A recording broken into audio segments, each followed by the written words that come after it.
D-Mace, Vingen, and Donick, 1025. The Game, Willie Donick, Derek Mason, Adam Vingen, and David Janes here with you on the Friday before Christmas. Yeah. We hope you are having a wonderful day, a beautiful day, after all of that rain last night. It's gone. I do want to take a moment to gloat. I did not do this yesterday. Silly Underdog Picks will return on Monday. Mm-hmm. I got my pick right. Yes. I picked Old Dominion to beat South Florida, so I'm creeping up on Derek Mason, whose pick is losing 24-7 late in the first half. Yeah, they're losing right now. So but I'm feeling pretty good. Win or lose, who's still number one? Me. We'll see. Win or lose this game, who's still number one? Me. For now, you are number one, but I'm coming for you. Oh, in the meantime, Scott Ramsey, president and CEO of the Music City Bowl, will join us at 3:40. We also have just one more pair of Music City Bowl tickets to give away today. We will do that at some point during the show. I will let you know soon exactly when. I've come up with yet another trivia question, another tough one, I like to think. So we'll see how much you know about the Music City Bowl. I will give you the cue to call eventually. You have to be listening. So don't turn that dial, because then you might miss out on your chance to win that pair of Music City Bowl tickets. But I think we should start today's show, guys, with a very important update on something we discussed at the end of yesterday's show. At the end of yesterday's show, we brought you the story of 11-year-old Nolan McGill. He is an elementary school student in Chattanooga who has gone viral for refusing to sing Rocky Top at his school's Christmas pageant. He is a diehard Georgia fan. And I said yesterday, I admire that young man. He did not sacrifice his principles just because his class sang Rocky Top at the Christmas pageant. As Derek would say, he stood on business. Mm-hmm. Well, Grace Rayner of The Athletic did some very important journalism. She called the family of 11-year-old Nolan McGill to get the story about why he chose not to participate. I've got to find this quote from Nolan. Here it is. Quote, "It's just a bad song. I'm a Georgia fan. Georgia's just better than Tennessee." End quote. Grace Rayner continues. Nolan said his class first started rehearsing Rocky Top more than a month ago on November 10th, when his music teacher told students that they would be singing 4 songs for Tuesday's holiday program. Nolan had no beef with the first 3, happy to vibe right along with the rest of the group with a big smile on his face. But when he found out the 4th song was Rocky Top, he decided he had to stick to his principles and set some boundaries. Quote, "We practiced that song 100 times, and even in class, I'm just sitting there not singing. My classmates kept saying, 'Nolan, it's your favorite song. Come on, sing it.' You couldn't pay me to sing that song." End quote. Hey, standing on business. I admire this young man even more. Hey, young man standing on business. I don't care how many times y'all seen that song. I ain't singing it. Hogwash. Hey, he's standing on business. I like it, young man. Keep on. So I appreciate Chattanooga's not that far from Georgia. You know, you can get down there pretty quick from there. So I question the choice. The choice. Hold on. You know what's gonna happen? This is what's gonna happen. This kid's gonna end up being the 8th ranked left tackle in all of high school. He's gonna go to Georgia. That's what's gonna happen. He's gonna go to Georgia because he's standing on business. He's looking into the crystal ball. He's standing on business. And Tennessee's gonna try to recruit him. And you know what he's going to do? Shake his head like he did. As a matter of fact, he's going to send that picture to him. That video, he's going to send it to him. I ain't going to your school.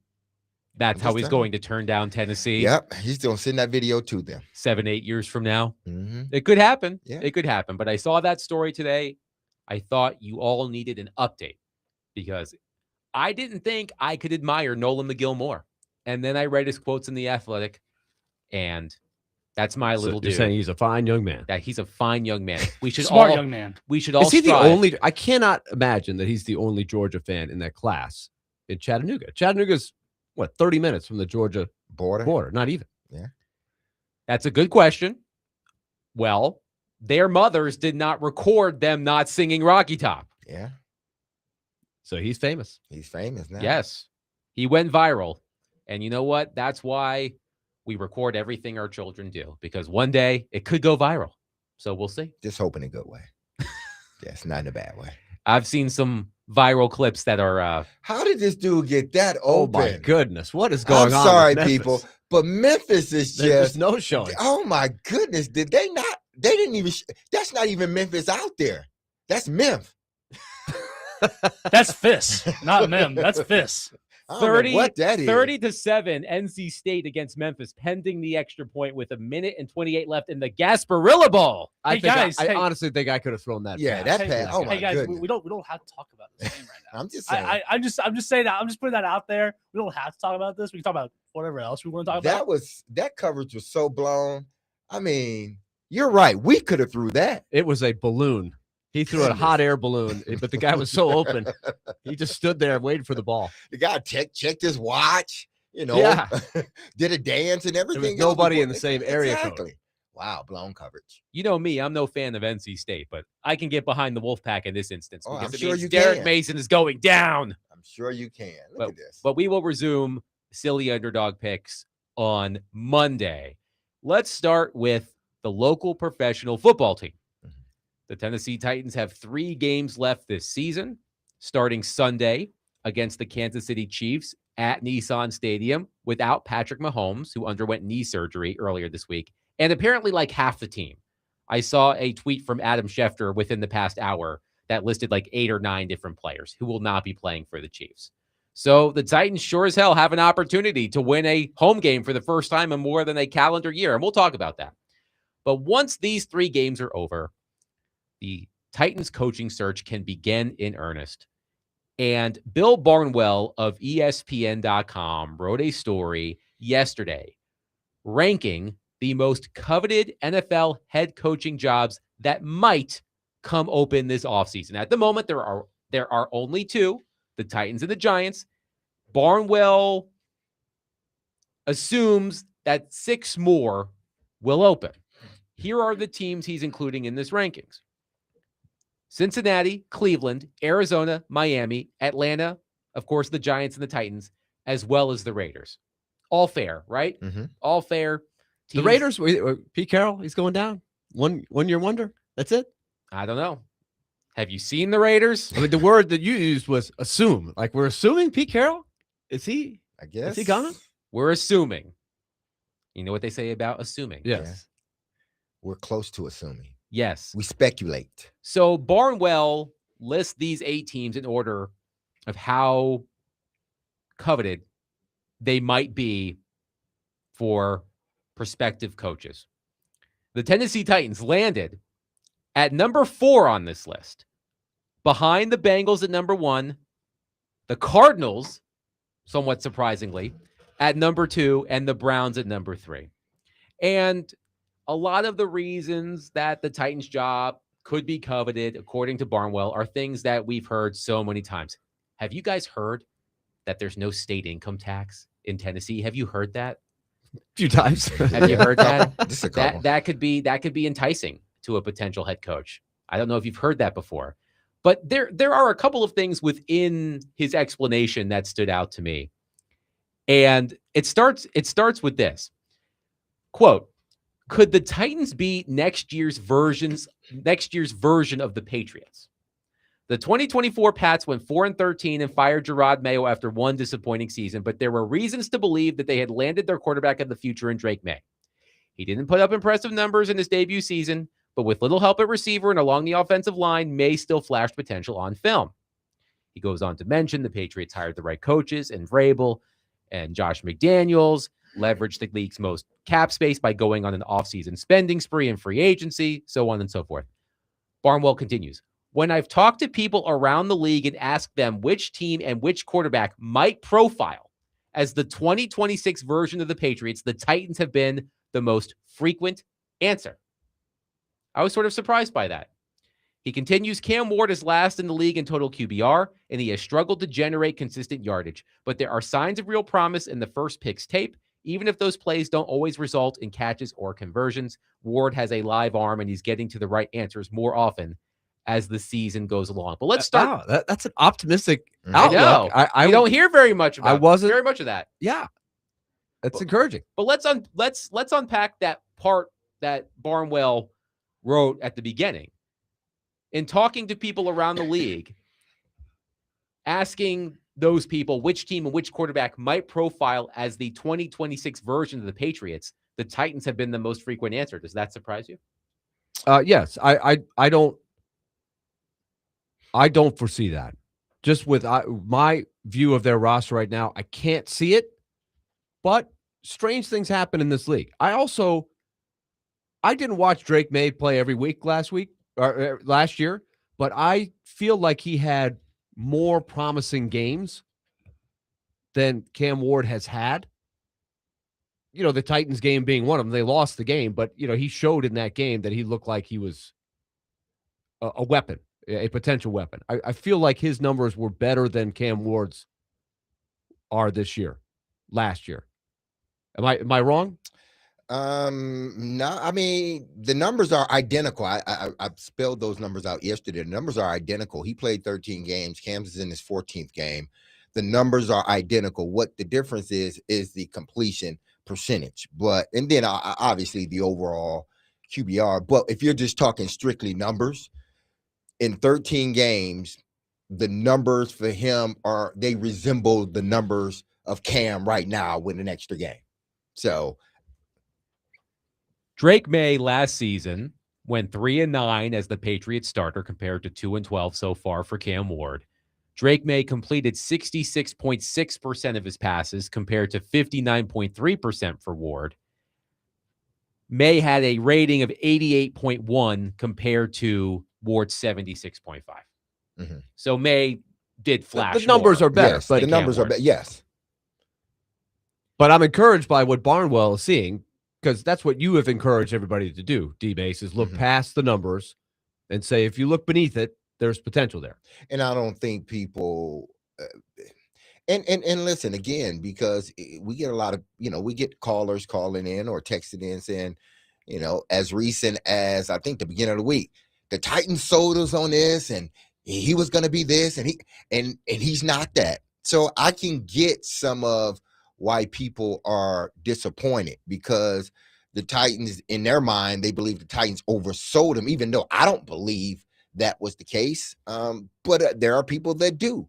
And then you look at the roster. I mean, this roster compared to New England's roster last year, I would tend to believe, because those rookie guys are the guys that are helping them now again. They went in, they got an influx of veteran guys because they had one of the largest cap space in the National Football League. So they went out and they got the right guys. And then the guys that were there from the previous year, they were able to continue to develop them. The Titans, like you said, Willie, is there a possibility that they could be the New England Patriots? Yeah, there is a possibility. The possibility is slim, because I think their roster. But when we're talking Patriots, the Patriots are yes. what, 9-3? No. What I'm saying is this: the possibility of that happen, it can't happen. I'm not going to sit here and say nothing can happen. It can't happen. But the Titans are in too deep of a hole, I believe, as far as their roster. And if that happens, everything that New England had happen for them this season, it needs to happen, plus a little bit more for the Titans. Strength of schedule. That is a big Cam thing. taking another step. These rookies developing, the rookies from this year developing again. Them going out and hitting big and hitting with the right guy in free agency, something that they have not been able to do in the last couple of years. So it can happen, but they got to hit it and hit it right. New England hit it right. I'd be thrilled if they went, because what have we said a lot over the years, D-Mace? You can go from being a really, really bad team, 2-3 wins. Yes. You can get from that to 6 or 7 without a whole lot. The hard part is to get up to, 10, 11 wins. I just can't see a jump to where the Patriots are. I would be disappointed if they don't get to a point where you can get into that 6-7 win. I mean, they need to start winning some games. Barnwell notes, of the 11 players who have suited up for at least 45% of the offensive snaps this season in New England alongside May, 7 were imported via free agency or the draft this offseason. So Barnwell's theory is the Titans, who have the league's most cap space, just like the Patriots did 1 year ago, if the Titans can import that much offensive talent onto the roster, again, the quarterbacks are a big part of it. Drake May, a more highly regarded prospect than Cam Ward. But the Titans do have to take advantage of the cap space they have. They need to draft well. It would help if they had the number 1 overall pick and trade out of it and get more draft capital, but it appears that may not happen. But I can see where Barnwell is coming from. You've got a young quarterback who has shown some promise playing on a bad team. The Patriots made the right coaching hire by bringing in Mike Vrabel, bringing in Josh McDaniels, drafted well, brought in the right veterans in free agency. Yes, they have had the easiest schedule in the league. That helps, but it's all combined to put the Patriots in the driver's seat in the playoffs. And the number 2 seed right now in the AFC. So again, I'm on Willie's side here. I don't think we should expect a Patriots-like turnaround in Tennessee next season, but the opportunity is there in the offseason for them to get significantly better. I'm not saying that they will. They are a candidate for a turnaround like New England. But, keyword but, or if, this happened, they got to go out and they got to bring in the right free agents. New England was able to bring in the right free agents. They got to draft and develop the right guys over the last season, which they're doing now, which it would be this season, and then the guys that they go out and get. And then you better make sure you have the right coach that's going to then develop these players. New England got the right coach at the right time with the softer schedule, and they get a little leeway for their guys to develop. They got a good system for their young quarterback, and he's flourishing. But they had to have a lot of things happen in order for them to be in a position that they're in now. I'm not sure. I mean, the Titans may be able to do it. They may not. But if they sort of, we talked about the Titans possibly using, Miami as a what not to do. Well, this should be a what to do when you're looking at New England. And the most important thing outside of the quarterback is those guys that you go and get in free agency, they got to hit, because those guys are able to sort of keep the boat afloat while those younger guys develop. We thought that was going to happen this year and last year with Snead and Ridley and those guys, but it didn't. They just fell deeper into the ocean. New England got it right for now. Houston got it right 2 years ago. They took a step back, and now they're back again. So these things runs in cycles. That's why I say the Titans can do it, but things have to happen perfectly for them. 615-737-1025. Bill Barnwell of ESPN.com said he spoke to league people and asked which team could be the 2026 version of the New England Patriots. And according to Barnwell, the Titans were the number 1 answer. How realistic do you think that is? 615-737-1025. Our phone and text lines, again, are driven by WilsonCountyHyundai.com. Speaking of this program, we will be broadcasting live at the all-new Circus Sportsbook Kentucky in the Mint Gaming Hall this Monday, prior to the Monday Night Football matchup between the 49ers and the Colts.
That was Adam Schefter laying it on a little thick, I Yes. think. Just Man. a little bit. I mean, it was envisioning him with blue pom-poms. Man. Just a little thick, Adam Schefter. Take it from someone who knows a thing or two about desperation when I was younger. As the young okay? kids say, he glazed the Titans. I don't like when you say that. But that's like a over complimenting I the know. young kids, over complimenting, putting it on thick. Like, you slow down, man. You Hold ain't got to on. put it on that Hold thick. on. Okay? Hold on. Stop. I'm Stop. just telling you what the kids say. Stop. the The kids kids run the world. So Yeah. there you go. Okay, hold on. There you go. I got to take a breath. Okay. Derek Mason saying glaze There's nothing wrong just with took that. over Willie Donick saying all up in there. No, earlier this it's not even close to. It's not even close to that. No, it's Oh, not. That's It's exact. It's it's a not even, different atmosphere. exactly. It's not even close Like to that. what D-May said was funny. Exactly. But What he Willie said. Yeah, that no. is so gay. I'm on Willie's side here. Oh no, you're always on Willie's side. Always. That's not true. That's Join the not good true. side. When is he not on Willie's side? Always. Thank That's you. true. Thank you. No, but what you said, Willie, yeah. That I was thought that. what I said was spot on. I think didn't it's- say it wasn't spot on. I I think it just was the said- right phrase at the right time. All right. Got Either way. everyone laughing. That's All for right. sure. Let's gather ourselves here. Oh, man. Let's All be right. adults. Let's go. Let's be adults. But Adam Schefter making the case for the Titans as a destination for a head coaching candidate. And everything he said, Is cap space really good? I'm not sure how much that matters in the NFL. Didn't I they mean, have a lot of cap it space helps. like a it few helps, years but ago? When you part of the reason is they don't have a lot of players that they are re-signing and investing in. That's where you want to use that, and it illustrates to me how few players they have said, "Yeah, that's Second a good draft contract. pick. Let's give them the second contract." Mhm. If having all that money to go on the free agent market, as we've seen, But didn't they have a lot that of money is a few fraught years with ago? disaster. Exactly. Well, that's Yeah, what they happened. spent it wrong. Well, because those players usually aren't that good. You have to overpay. Mhm. Dan Moore is the latest example. You overpay and you get kind of a meh.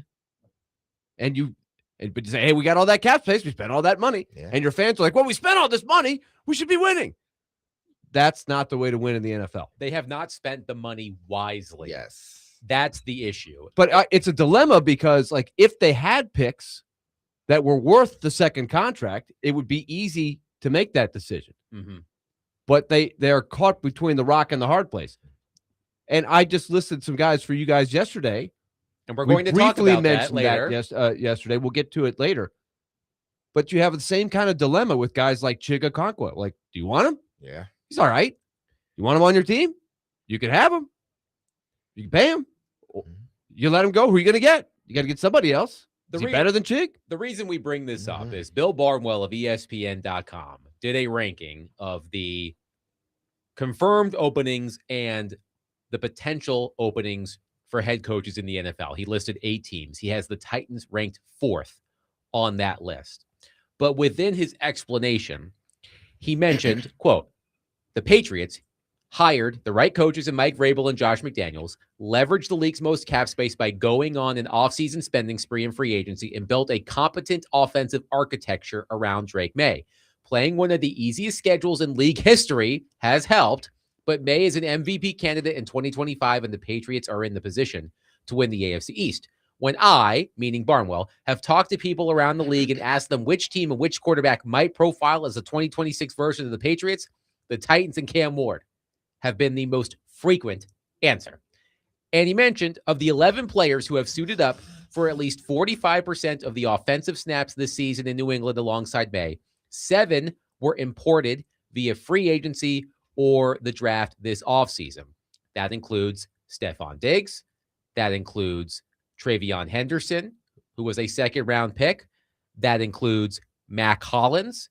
That includes Will Campbell, who was also a top draft pick for the New England Patriots. So all of those things have combined. The Patriots hired the right coach and coaching staff. They seem to nail their free agency additions, or at least most of them. I can't talk about every single one of them. I don't watch a ton of Patriots football. So they did that. and they drafted reasonably well. So all of those things combined with the easy schedule has led the Patriots to an incredible turnaround.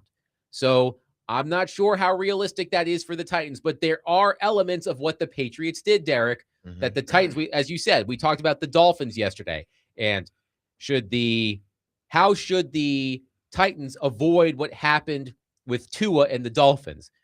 We're having a similar conversation now. How can the Titans replicate what the Patriots did to the best of their ability to turn this thing around sooner rather than later? Well, first, it's going to have to start with obviously the head coach they hire.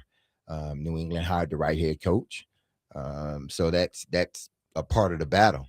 The Titans got to figure out which coach they want, to lead their franchise for them, hopefully for the next 10 plus years, and then they got to go out and free agency.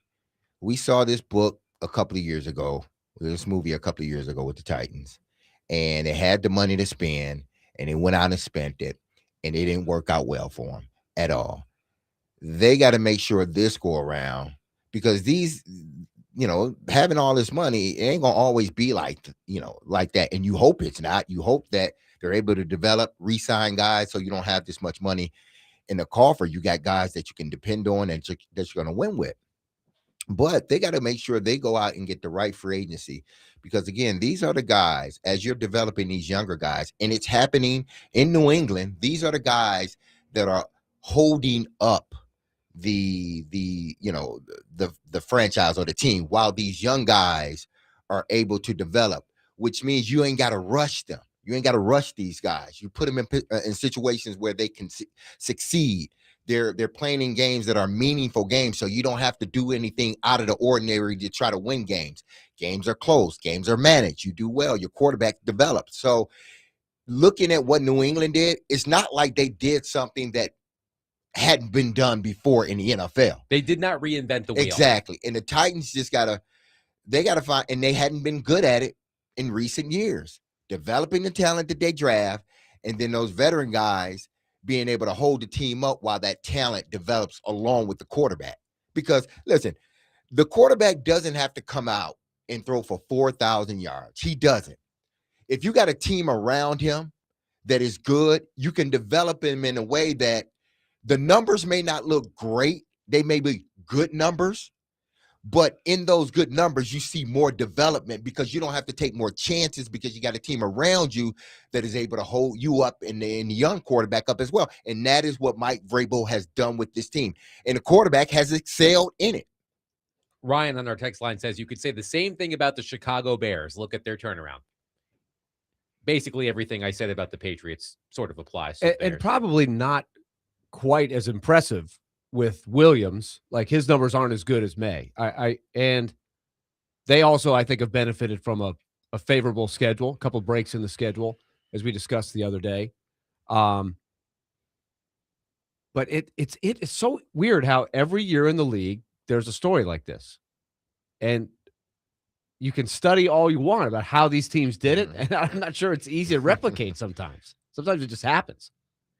Yeah, but it seems like everyone, it's not like something like, oh, that team's doing that. Oh, that team.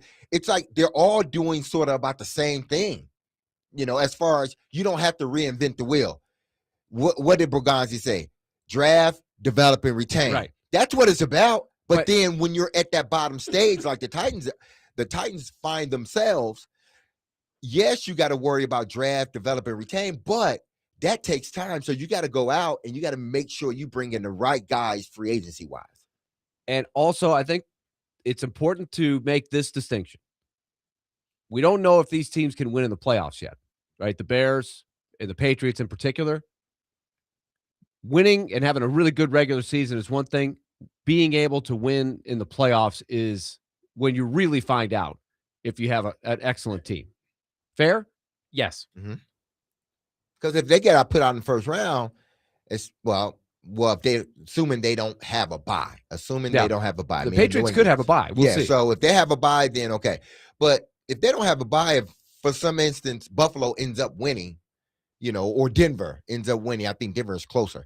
Denver ends up winning the AFC, and New England gets put out in the first round. people are going to wonder, well, are they as good as we thought they might have been, or are they just a beneficiary of a very weak schedule with a team that's good, but not what the record truly indicated? At the moment, the Patriots would host the Texans on Wild Card Weekend. We People know are worried how about the good that Texans. Texans defense is. Yep. The Bears would host the Packers on Wild Card Weekend. And they can hang with the Packers. There's no question. But that's where the rubber meets the road. Like last year, I wonder, like people in Washington have to be thinking, was last year just everything came together? Like, were we really that good? Like they got the great year from Daniels. This year, they are 2-7. Wait, how many games did they play? 14. 2-5, I believe. 2-5 earlier this week. 2-5 with Daniels, 2-5 with Marcus Mariota. So even when Daniels has played, they haven't been great. Is it all because Daniels has fallen off? I don't know. Like, did they overachieve some last year? And they got to the NFC Championship game. But so you do see that sometimes Well, with you got to with a remember league the full games. of A parity. few of the games that they won were like last-second games. True. You know? 615-737-1025. We will take your thoughts on the Titans who host the Chiefs on Sunday. We will pick up that conversation in just a bit. But in the meantime, Scott Ramsey, Music City Bowl president and CEO, will join us coming up next to talk about the game between Tennessee and Illinois coming up in a week and a half at Nissan Stadium. Of course, we do have one more pair of Music City Bowl tickets to give away. We will be doing that during the show. I will let you know soon when you can win those tickets, so you have to be listening because I'm not going to give you too much warning. 615-737-1025. Willie Donick, Derek Mason, Adam Vingan, 1025 The Game.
Looking for a great spot to pregame on Sunday before the Titans game? Stop by John Bon Jovi's and pregame with us at 102.5 The Game.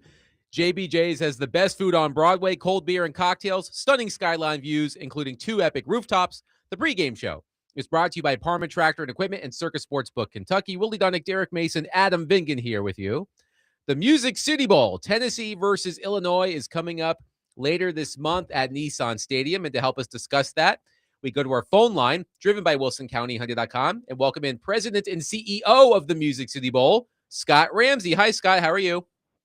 Good, Adam. How are you? We're doing well. Thank you so much for joining us. So you've been doing this a while. It's the 27th edition of the Music City Bowl, and you've got a couple of firsts here. You have Illinois appearing in the Music City Bowl for the first time. It's also the first matchup between Tennessee and Illinois in football. So you've got 2 firsts there. How excited is that when you were able to do something you've never done before? Yeah, I think that's always a great opportunity for us, in postseason, especially when you look at Big Ten, SEC, a chance to do that, which really you got to think there's probably not many combinations that have never played as long as these schools have been around, but especially Tennessee, Illinois with the proximity to each other. So, it's going to be exciting. We've got very few opt-outs. We've got the quarterbacks playing, it looks like, knock on wood right now. I think both fan bases that can get here and really create a great, environment especially for the seniors playing their last game that maybe not be moving on. So, I hope it's a great environment, and we're excited about the game this year. Scott, I do want to ask you a football adjacent question. The Nashville Predators announced earlier this week that Nick Saban has purchased a minority stake in the franchise. How did you react when you heard that news? I didn't know how to react. Maybe you guys could tell me how I should react. But maybe I don't think they're going to change their colors from gold, though. So I don't think probably not. Willie, I think we're stuck with gold as long as Sean is there. I think you're right. But it'll be interesting. I think one of the things, though, in seriousness, I relate it really to our new title sponsor and Liberty Mutual for the bowl. I mean, this is an odd year for the bowls. I mean, we all know it. I mean, it's the last year of our current contracts. It's the second year of the 12-team playoff. It's the 6th year of a contract cycle where we went from 4 to 12 teams. We went from no transfer portal, no paying players. We had COVID. We had a Pac-12. We have no Pac-12. So it's a very odd kind of time in postseason college football. So to have Liberty Mutual, a Fortune 100 company based in Boston, to invest in our game, I think really kind of made us feel really good about what we've built. I mean, SEC, Big Ten, ESPN, Nashville, great destination. We've always had great solid attendance and great ratings. And, I just thought that was a real positive. So I really compared that a little bit to Coach Saban investing. I mean, it feels like Nashville's a good investment. And, I think we've seen that on the corporate side a lot, but now we're seeing it in sports. And, I think, Willie, I know we've been here the whole time since I came here in 95, and to think our city's gotten to this point where people like that are investing that kind of money in our cities, I think makes you feel pretty good about it. It's impressive. Yeah, it is. Oh, so Scott, what made you, because this is Illinois' first time here in the Music City Bowl, was that one of the main reasons why the group chose to go with Illinois as a Big Ten team? Yeah, I mean, Derek, things are just so much different now with the 12 team. I mean, and I just kind of went through all the changes we had, but just look at the Big Ten side. So we signed the deal, had the 14 teams in the Big Ten. You had the West Coast guys, but to kind of make it patchwork with some Band-Aid and gum and duct tape, those 4 Pac-12 schools still kind of align with the old Pac-12 in the bowl lineup. So it kind of, the way the wins and losses now kind of jumble up, we still can only select, at least this year, through the original 14. So when you kind of work through it, it really was kind of, we were kind of looking at Iowa, Nebraska, and Illinois kind of being in that 8-9 win kind of area. But we've had Iowa 2 of the last 3 years, and it just kind of fell that way where Illinois could drive down here. They'd never been here. Same with Nebraska to Vegas. And it just kind of worked out pretty good there with Iowa falling to Tampa. So I'd like to say it was, boy, we had a really big choice, but we kind of had that kind of earmark for a couple weeks as we kind of played out the regular season. And I was excited about it. I think anytime we could get a fan base that could drive here, we've seen that with Purdue. We've seen that with a lot of SEC teams. We saw it with some ACC teams when we were there. It seems to really do better to give fans a chance to kind of come for 2 or 3 days to Nashville and support their team. So what are some of the new and unique things? Because you want every year to sort of be different and cater toward the 2 teams that are coming in their fan bases. One, what are some possible new things that you guys have added to this year's bowl? And then because of the construction, what should, fans that are coming in from Illinois or from Knoxville, what should they be aware of? Well, you got to be here on the night before for Battle of Bands. I think still a pretty iconic kind of set when you close down, Broadway in the middle of Music City and put 800 or 900 band members on there for, 30 or 40 minutes playing and reverberating off the buildings. That's a great fan event. A lot of alumni activities that night on Broadway. So that's a real kind of fan-driven thing. Certainly our tailgate party should be the same this year, Derek, but to your point, things are going to have to change a little bit right now while the new stadium is being constructed. And really the teams have kind of gotten to the point, Derek, where, they really like some free time. And we're having an opening event at Cat 10 with all the players, but, they like some free time. They like the indoor water park at Gaylord Opryland and certainly those kind of things. So, we'll see. Certainly Tennessee's been here before, but not a lot of these players as the rosters change. So we'll see how that goes. But, this year, certainly we're excited about the time slot. 5:30 Eastern is a great slot for us to get a lot of promotion for the city and for our sponsor. And you never know. You might see, Emu running around. We're just looking at a commercial with Exactly. Emu in there. Well, Scott, I'm going to ask this open-ended because you kind of laid out what's looking at, but just as you look into the future with the new stadium and the way the playoff is always evolving, bowls are evolving. Like when you talk to your colleagues and you kind of think, what do I want this bowl game to look like in a couple years? What are some of the things that go through your mind? Boy, that is open-ended, Willie. I know. Take it wherever you want to go. So we're on a time limit here. I think a big picture answer is after this year, I think the decision that the commissioners and the respective conferences in the AD rooms, and I'm talking about mostly the Power Four from our seat, they're going to have to make a decision on what do they want postseason to look like. I mean, for 100-some years, it was the bowls. For the last 2 or 3, it's been kind of this hybrid-y, grow the playoffs, kind of keep the bowls, kind of not, kind of whatever, pay the players, not pay the play. So I think they've got to make some decisions on what they want their postseason to look like for their institutions. Then we as cities can respond to that.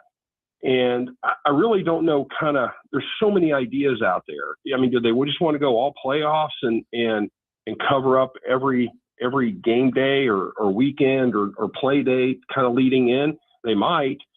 So I think from our side, Willie, I feel really confident of where we are as Nashville. I think we got a great destination. We're geographically well positioned. We've got the best partners we could possibly get in college sports in the SEC, Big Ten, and ESPN. We got a brand new Fortune 100 title sponsor. We're ready to kind of respond to what those opportunities are going to be. And if that's the traditional bowl, then I really like our lineup right now of who we have. But we are seeing some apathy in the bowls. There's no doubt about it. Viewership's good, but really the interest to kind of follow and excite and have the fun that we've seen fans have 15 years ago is starting to be a challenge. And I think you'll see that in a lot of stadiums. And don't have your head in the sand, but again, we're at the end of a 6-year agreement, and we've got to all kind of retool it. And I like where we are as a city, because I think we can be as competitive as anybody in the country with opportunities that are out there to participate and keep college football at a very high level in our city. All right, Scott, you mentioned it. We go back to the beginning of this thing. And I was telling Adam and Derek about the first Music City Bowl at Vanderbilt Stadium, which was a great crowd, Virginia Tech and Alabama. but I want you to give your recollection Oh, of the geez. weather and in particular the halftime performance of Steve Winwood, which was unbelievable under the circumstances. Well, wow. Gosh, Willie, I didn't know we had this much time on this one. But here we go. So 1998, we started the bowl game. We started in 98 because Commissioner Kramer at that time, conferences were just starting to tie into cities. So we were open-ended, but SEC wanted to start 1 year before the stadium. We said, okay, so we played at Vanderbilt. And the day started out, it was like a mid-afternoon kick. We had Alabama, Virginia Tech. It was Michael Vick's redshirt year. And it was Mike DeBose at Alabama. And, of course, Frank Beamer and Virginia Tech was coming up. And we could have sold that stadium out 3 times. Yes. Actually, Alabama tried to pay for bleachers to get built in that one end zone to sell more tickets. So anyway, we get to the day, and the day starts out at like 55 or 60 at 9 a.m. By 1 or 2 o'clock, it is freezing rain sideways, and the bleachers are frozen over. We've got volunteers led by Rick Region out there chipping ice off the stairs to get fans up in them. So we had a Grammy Award-winning jazz guitarist, Larry Carlton, playing the national anthem. Got out there, and the chords on his guitar froze and kind of messed up the national anthem. And the fans started singing over him, and he was so embarrassed, but they was frozen.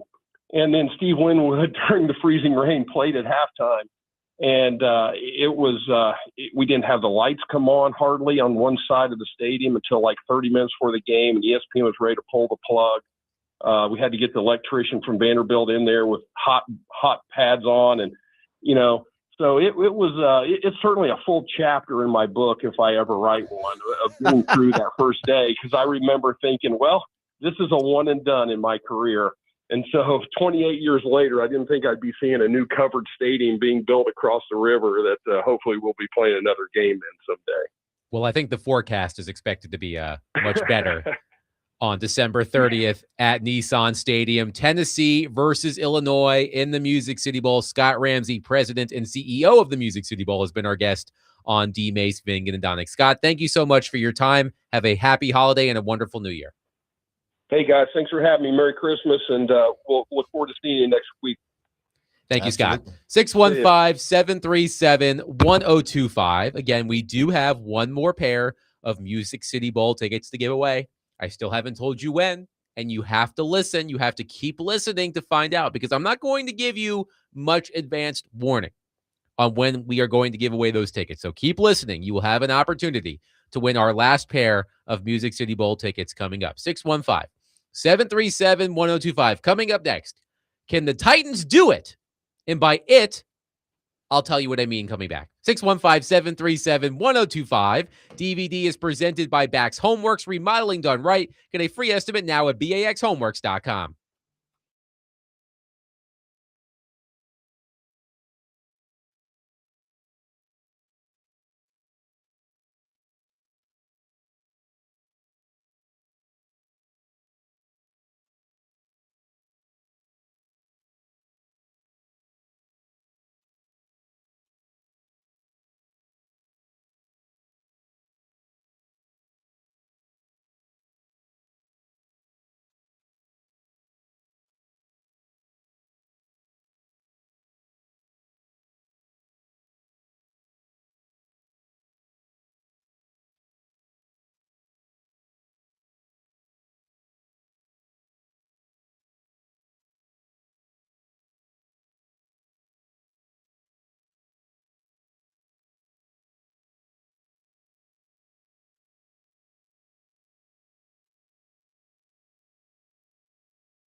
D. Mace, Vingan, and Donick, 1025. The Game. Willie Donick, Derek Mason, Adam Vingan, and David Janes here with you.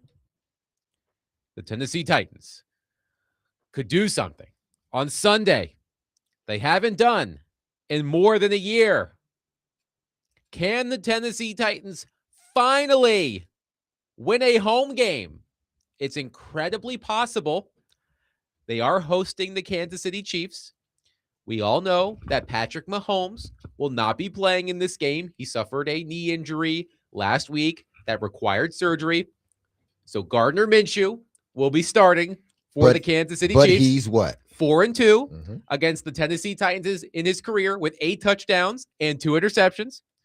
So he knows a thing or two about beating the Titans. Here's a fun fact. Minshew is going to start for his 5th different team in his first 7 seasons. His 5th different team in his first 7 seasons. You know the good That's thing impressive. about that? What's that? He's still in the NFL. He's going to stay in there for a while. Yes. He's going to be a backup quarterback for He's Fitzpatrick. exactly. That's who he is. Hold on. I want to see if I can recall those teams off the top of my head. So the Chiefs, obviously, the Jaguars, the Colts, Yep. the Raiders, and the Eagles. Yep. Nice. Well done. A little Minshew Now, magic. Despite all of these injuries and issues for the Chiefs are still favored by 3. Wow. The line did move. It's moved by 8 points after the news of Patrick Mahomes. I read that on Pro Football Talk. It went from 11.5 to 3.5 based off of Mahomes' injury. So if you just decided last week to foresee this and say, I'm going to take the Titans plus 11.5, then you're locked in, right? Yeah, Is that how you're that locked works? in. Yeah. I think. I'm not a I think that's how that betting works, man right? like that. But not, excuse me. I did a Rex Road there. I did not unmute myself. Not only will the Chiefs be without Patrick Mahomes, they have ruled out 9 players, 9, including Trent McDuffie, Rashee Rice, and Jawan Taylor. 9 players will not play for the Kansas City Chiefs. They're tanking as much as the Chiefs can possibly tank.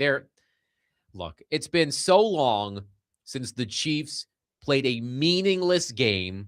Yes, they played meaningless games in Week 18 when they had their playoff spot wrapped up and everybody sat out so nobody got hurt. But the Chiefs are missing the playoffs for the first time since 2014. They've got to play these last 3 games without Patrick Mahomes. What do they really have to play for?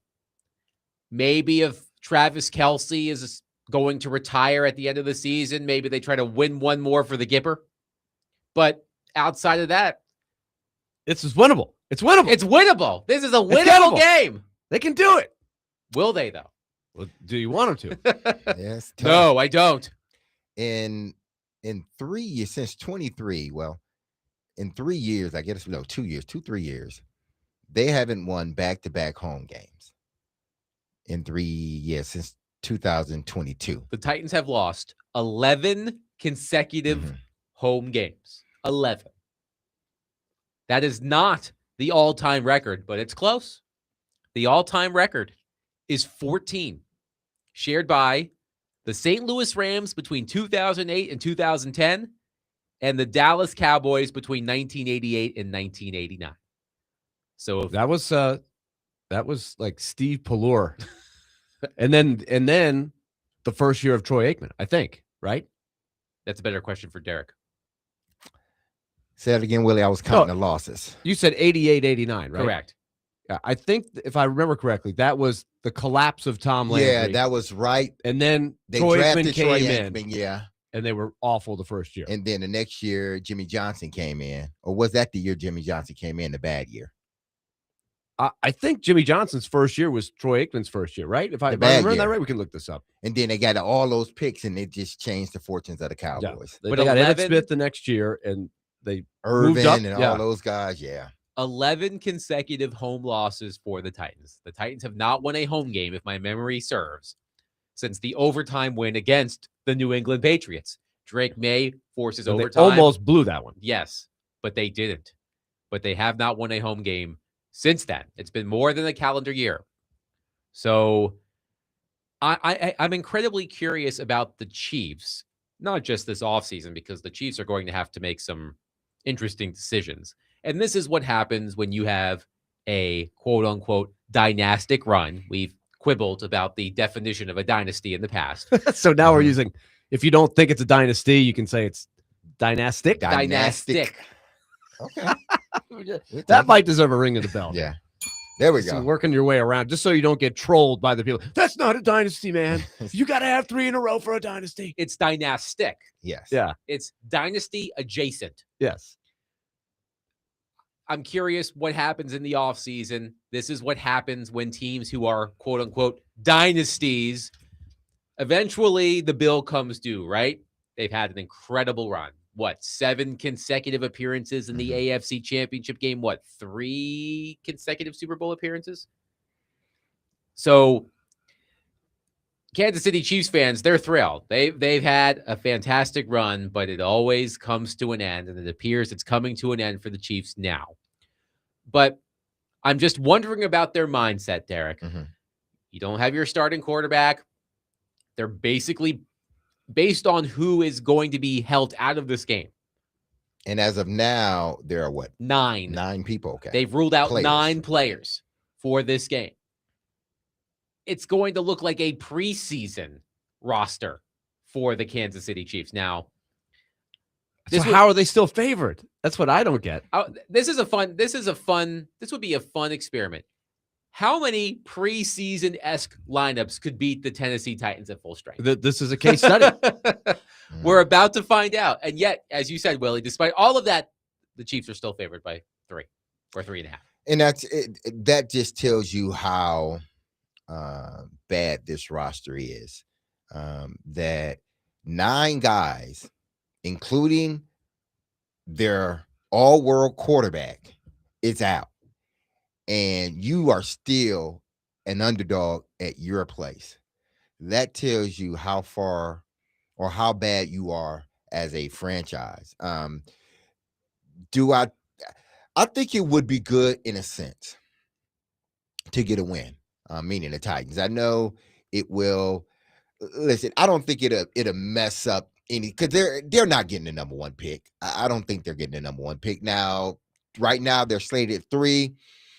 I think the furthest they probably drop is 5, potentially, or 4, somewhere around there. So from that standpoint, I don't think that if you ain't got the number 1 pick, then okay, maybe we can find a better trade partner if we're at 3 or 4. But just for the morale of the team, I think, going into the offseason, and it may not look like a big thing or feel like a big thing to the fan base, but to those guys in that locker room, especially those guys that are coming back, you don't want to go over at home. You just don't. And this team hasn't played well enough to win at home in 2 years, really. So getting a win at home, I think it would mean a lot just to that locker room. Again, fans are going to look at it and say, oh, you spoiled. We want the highest pick possible. And yes, in theory, great. But again, for this locker room, small things need to happen in order for this locker room to change. And I think finally getting, regardless of who's not playing for Kansas City, if you lose with all these people not playing, that's really bad. That's really low.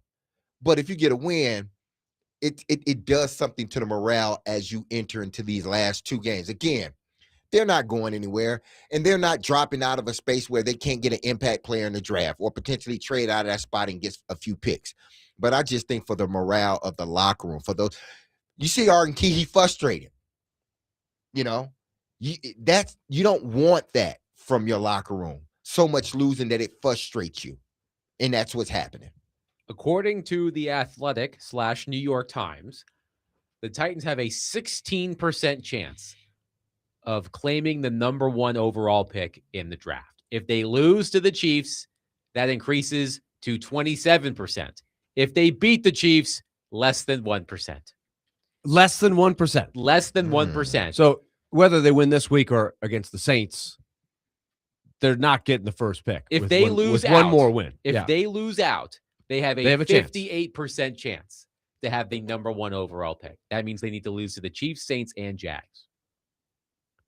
The Jags is the last week? Yes. So it's possible that the Jags would have something to play for, but it's Yeah. also possible that they could be locked in. Yeah. They could go 3-0.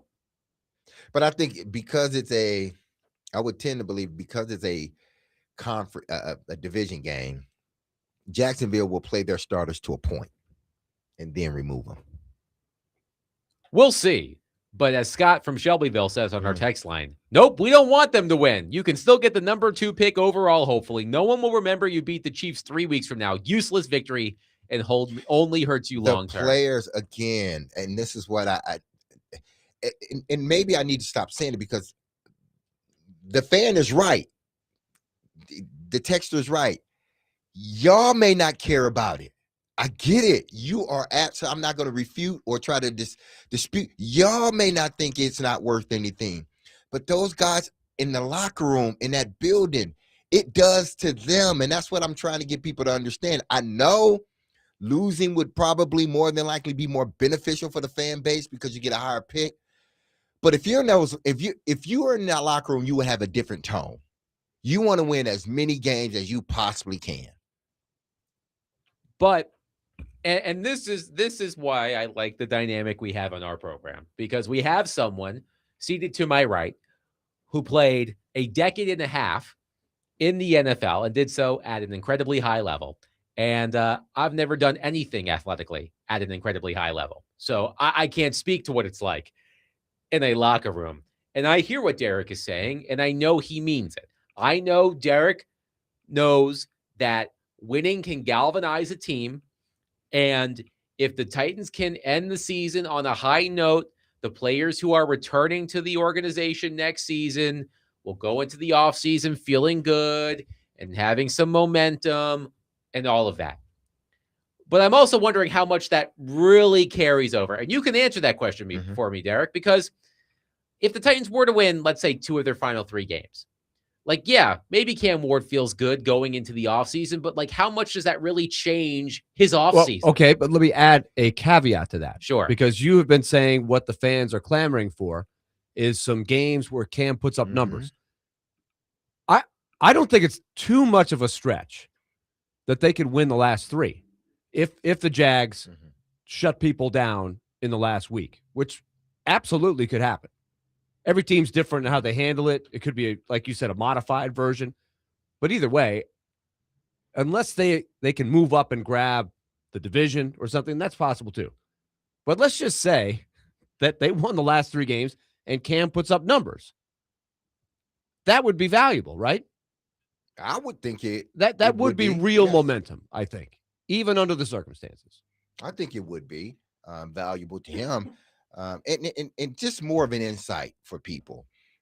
Because again, I'm not saying that fans are, wrong, because in this situation, the best thing for them in their minds is get a higher pick. So I get that part and I'm not disputing that part, but quick example for you. After my 3rd year, I remember our last game of the season was in Green Bay. I think it was after my 2nd year, maybe 2nd or 3rd year. And it was the 2nd year because we didn't go to the playoffs. So it was the 2nd year. We played Green Bay. That's when Reggie White so-called retired, and he came out of retirement the very next season, I believe. And I got a chance to play a lot more. We wasn't going to the playoffs, but I wanted to go out and perform well. And I wanted us to win because I knew that locker room. I knew myself.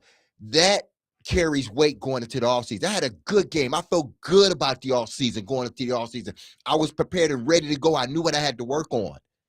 That's how a team feels.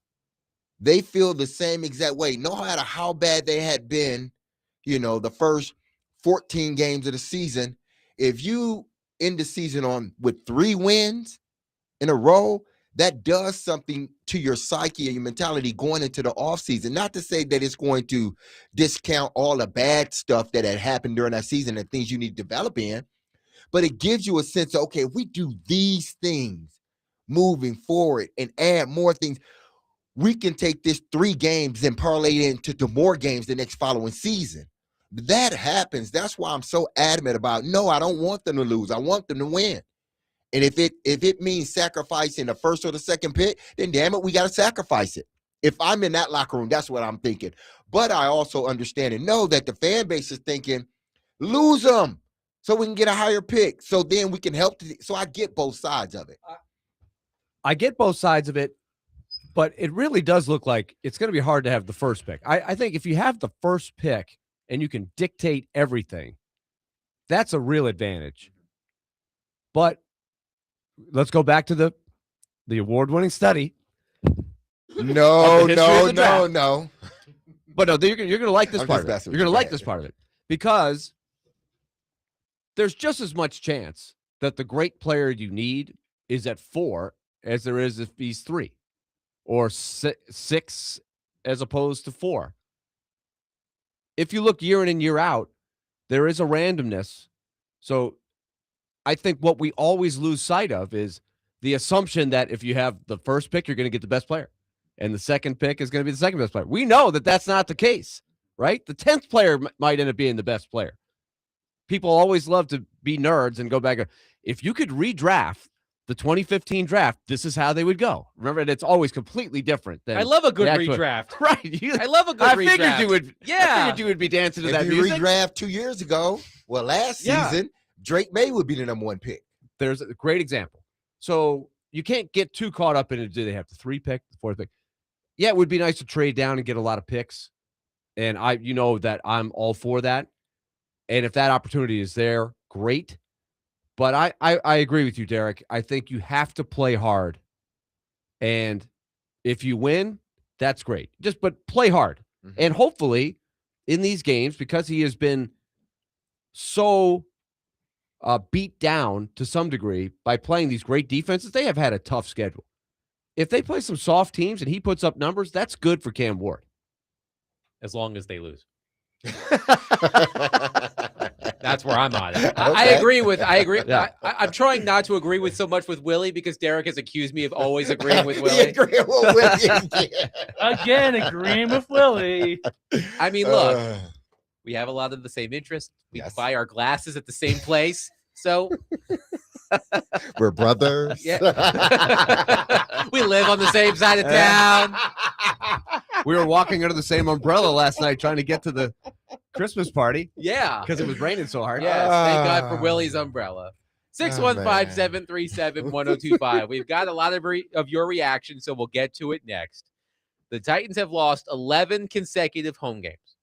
They are playing a Chiefs team without Patrick Mahomes and 9 other players who have been ruled out. So the Chiefs are basically throwing in the towel here. They've got nothing left to play for. So the opportunity is there for the Titans to win. The line has moved by 8 points since Patrick Mahomes underwent surgery. But would it be a bad thing if the Titans win?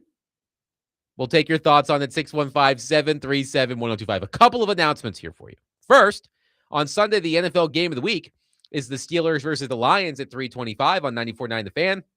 The NFL game of the week is presented by Circus Sportsbook Kentucky and Massaro and 12 South. We also want to let you know that the college football game of the week is number 9 Alabama versus number 8 Oklahoma in the first round of the college football playoff tonight at 7 o'clock right here on 102.5 The Game. Coverage presented by Circus Sportsbook Kentucky and is also available on the Game Nashville app and at thegamenashville.com.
D-Base, Finken, and Tonic. 102.5 The Game. Derek he's feeling it. Sing it, Derek. Put the mic on. It's blazing bright. Oh, yeah. We're caroling through the night. An eclectic Whoa, Christmas mix on the program Yes. today. This Christmas, everybody. This Christmas. I love this song, man. But it starts to speed up afterwards. Mine were a little edgier. Uh-huh. Just a little Yeah. bit. Mine were a little edgier. Yours were Get like that a little buzzer. angry. Well, there It's was never a a, face. Some angst. to there your was Christmas. there was a cover of All I Want for Christmas Is You by My Chemical Romance in there. That was one of them. So yes, there is some angst. There's always some angst. Mine are coming up. And Mine are coming speaking of angst, that's what a lot of Titans fans are feeling right now about our conversation. The Tennessee Titans host the Kansas City Chiefs on Sunday. The Titans are looking to end their 11-game home losing streak, one of the longest in NFL history. The Chiefs will not have Patrick Mahomes. They will not have 9 other players, including Rashee Rice, Trent McDuffie, and others. The line has moved significantly in the Titans' direction. The Chiefs are still favored, but now it's like by a field goal, not by a touchdown and a half. So we're wondering, could this be the week? And a lot of y'all are really hoping that it's not. Let's go to our phone line and bring in Trey. I'm sure Trey doesn't want this to happen either. Hello, Trey. How are you? Good. How y'all doing? Good. Hey, I just want to say I'm with Derek because I want them to win. Oh, I was want wrong. them to try- Yeah, I want Derek. I want them to win. I don't care about where they picking at in the top, whatever.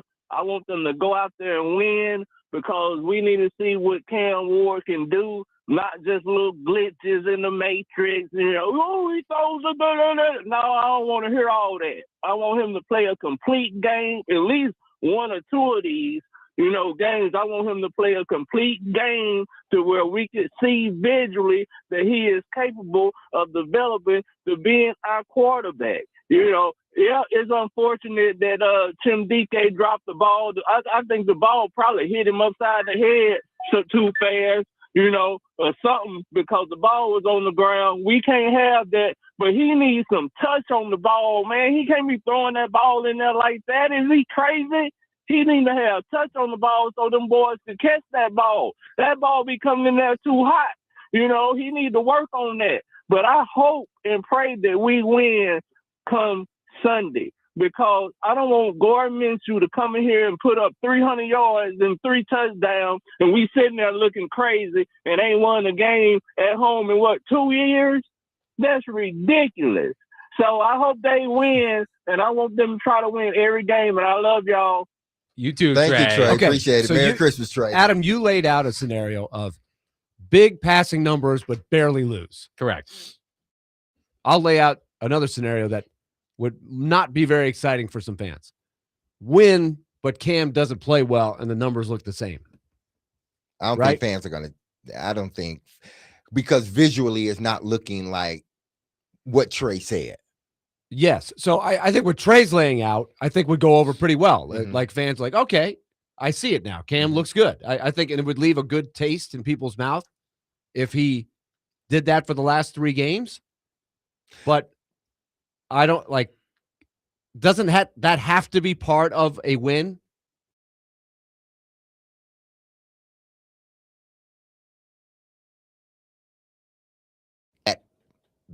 Game where the numbers are eye popping. Listen, he had sort of a numbers game against Atlanta.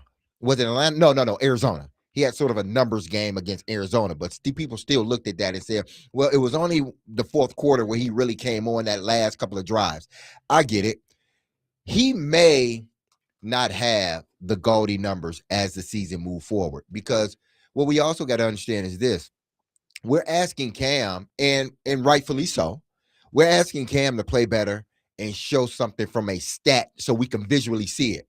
Well, if that's the case, we have to be asking the same of those other guys, DK, Gunner, Ellick, guys that we believe are going to be here next year. Tajay Spears may end up being, I think he'll be here next year. even Chig. These guys got to have games where it shows that they're developing as we move forward too. So it's not just on Cam. If you see Cam developing and you see those other guys developing, you feel better about your season moving forward. But he can't develop. It's going to be hard for Cam to develop if those guys he's throwing to are not developing as well. For what it's worth, the Titans are 4-2 against the Chiefs since Andy Reid became coach in 2013. So they have a winning record against the Andy Reid Chiefs. But I've made this point before.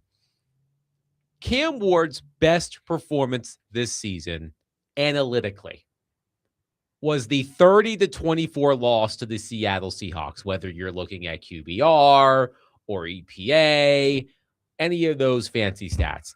That was his best performance. Here were his traditional numbers in that game. 28 of 42 for 256 yards and 1 touchdown. So he played well in that game, but those numbers don't pop off the page. Right. And a lot of it was when they were way behind. So you have to take that into context. Yes. Let's get to your reaction on our text line, 615-737-1025. Joey from Bellevue says, I think we are selling the Chiefs short. I'm sure guys like Minshew have something to prove. Tomorrow is never guaranteed. Daniel says, the 2025 season has been horrible on and off the field. We need an award from this awful season.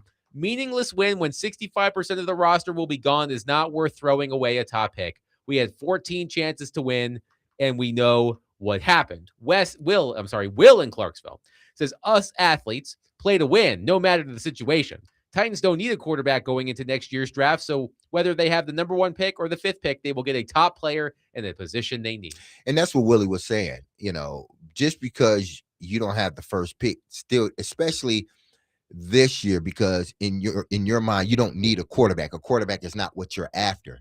So if you're at 3 or 4, you still can get that impact player outside of the quarterback. So again, fans, if you're just talking from a have the number 1 pick to trade out of it scenario, okay.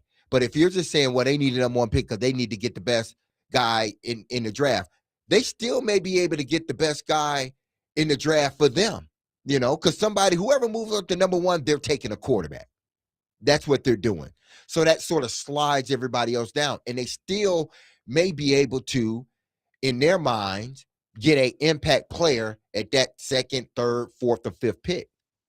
Steven in Clarksville says, if 90%, this is a common theme in the text line, if 90%, the percentages differ. If 90% of the Titans' current roster is not going to be present when the team gets better, then why do we care about the current locker room's morale? Because those guys that are going to be here, and 90% of the roster, it's not going to be 90% of the roster gone. Someone else said 65%. Yeah, it's not going to be 60. That, you know, you don't typically see a 60, 70, 80% turnover in a team, no matter how bad they are.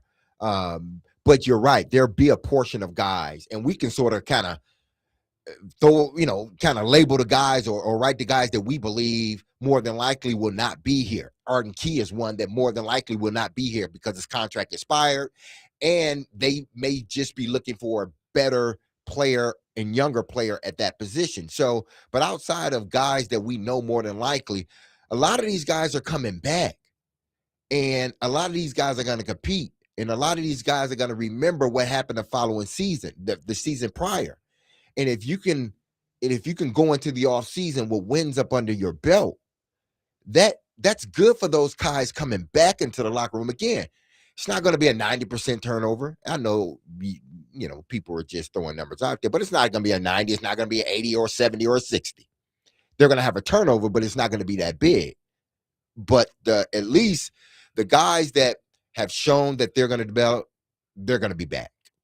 And the guys that they drafted from this year and last year, those guys will be back as well. So there'll be a turnover, but not the turnover that everybody believes. So in my mind, it's like, why not go out, on a winning streak and sort of, infuse some type of winning, in that locker room? Because the last thing you want to do, man, is, and I'm telling you, you don't want not having a bad season alone is just the worst, because it's like you flick on the television, they talk about all the playoff teams, and you're like, damn. Like, but then if you go out on a 3-game losing streak too, it's like, man, that is not fun, people. I'm telling y'all, that is not fun whatsoever. But I'm wondering how many teams in the situation that the Titans are in right now. We've mentioned the Patriots. Let's go back and look at the Patriots schedule. The Patriots were 4-13 last season. They lost 1, 2, 3, 4, 5, 6 of their final 7 games. Yeah, but what was the game that they won? Mr. Milton. That's right. As I quipped that day, and this may not age well, he wasn't a New England Patriot that day. He was an American Patriot. Yes, he was. For And that sending was the game Titans. that springboarded the Patriots to where they are today. Exactly. That's There what you go. happened. Do you think that Drake May this season, after they beat the Bills, they were 3-2, people were like, hey, the Patriots look real, man. They just beat the Bills in Buffalo. Do you think Drake May said it's all because of that game that Joe Milton won last year that I didn't even play in? And Mike Vrabel wasn't even there. Yeah. Right. So that's my counter to what you're saying. And I think specifically for Ward, Mhm. I just think it will help him if he has some good games, build some confidence, get some W's. I think that has value. It has value. So I can live with it either way. I want to see them play hard. I want to see some good things happen. I want young players to continue to grow. And I'll take the results. If the score is 45-44, Titans lose, then I think everybody be happy, right? One texter says, I get the players want to win, but we got to make this like the movie Major League. Sit players out, series of fines for good play. Nah, that ain't gonna happen. Sitting them down just because? Well, look what the Chiefs are doing. Well, they got reasons. They're like, Well, these guys injured. I did this. Yeah. If we can bury our head, the commissioner can come out and say, nobody does that. Nobody tanks. I think we understand in all sports that this happens. You're out of it, and you will shut guys down that you wouldn't otherwise if your team was still in it. Of course. 615-737-1025. We'll continue to take your thoughts on this. Also, the Music City Bowl tickets will be up for grabs at the end of the next segment. So if you want a chance to win those Music City Bowl tickets, be listening. At the end of the next segment, I will give you the trivia question and the cue to call. 615-737-1025. Speaking of the Music City Bowl, we are your home for the Mutual Liberty Music City Bowl on Tuesday, December 30th. Our coverage is presented by Pickers Vodka and Beyond the Edge Sports Bar.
D-Mays, Fingan, and Dodick, 1025 The Game. We are presented by Bax Homeworks.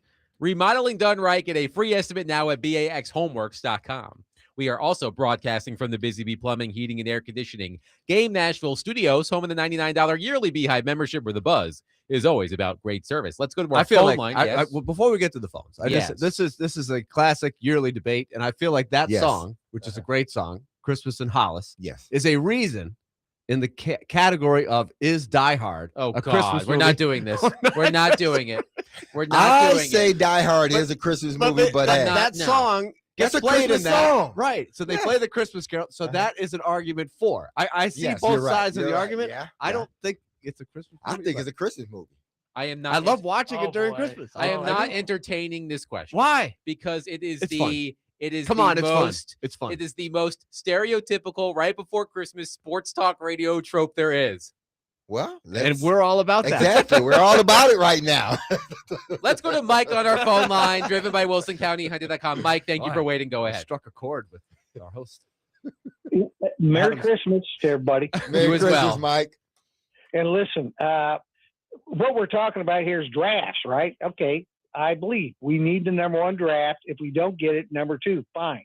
But shouldn't we be talking about the coach and the staff and who that's going to be? Because are we getting ahead of the game here where we're going to get the number one pick, then hire a coach? Or should we hire a new coach and staff, then let him decide who the pick is going to be during the draft?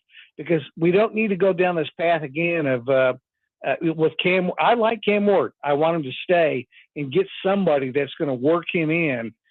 But are we going to then wait to the end of the season and then hire a fired coach or a fired offensive coordinator or defensive coordinator from somewhere else, bring them here to Nashville, and they say, well, I don't want to go there. And so that's the question to me is, draft is good. Let's make sure we get the number one pick. I hope we lose the last two games.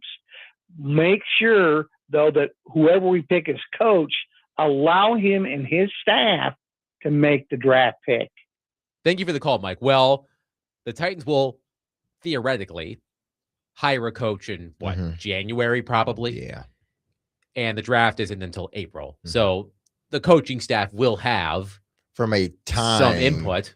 They'll have the coach already there, and he have his input. Here's one thing you absolutely do not have to worry about, as one texter says. Here's what I'm worried about if they win the final three games. I'm worried that Mike McCoy might actually be a head coach candidate for the Titans next season, and that is something that I don't want.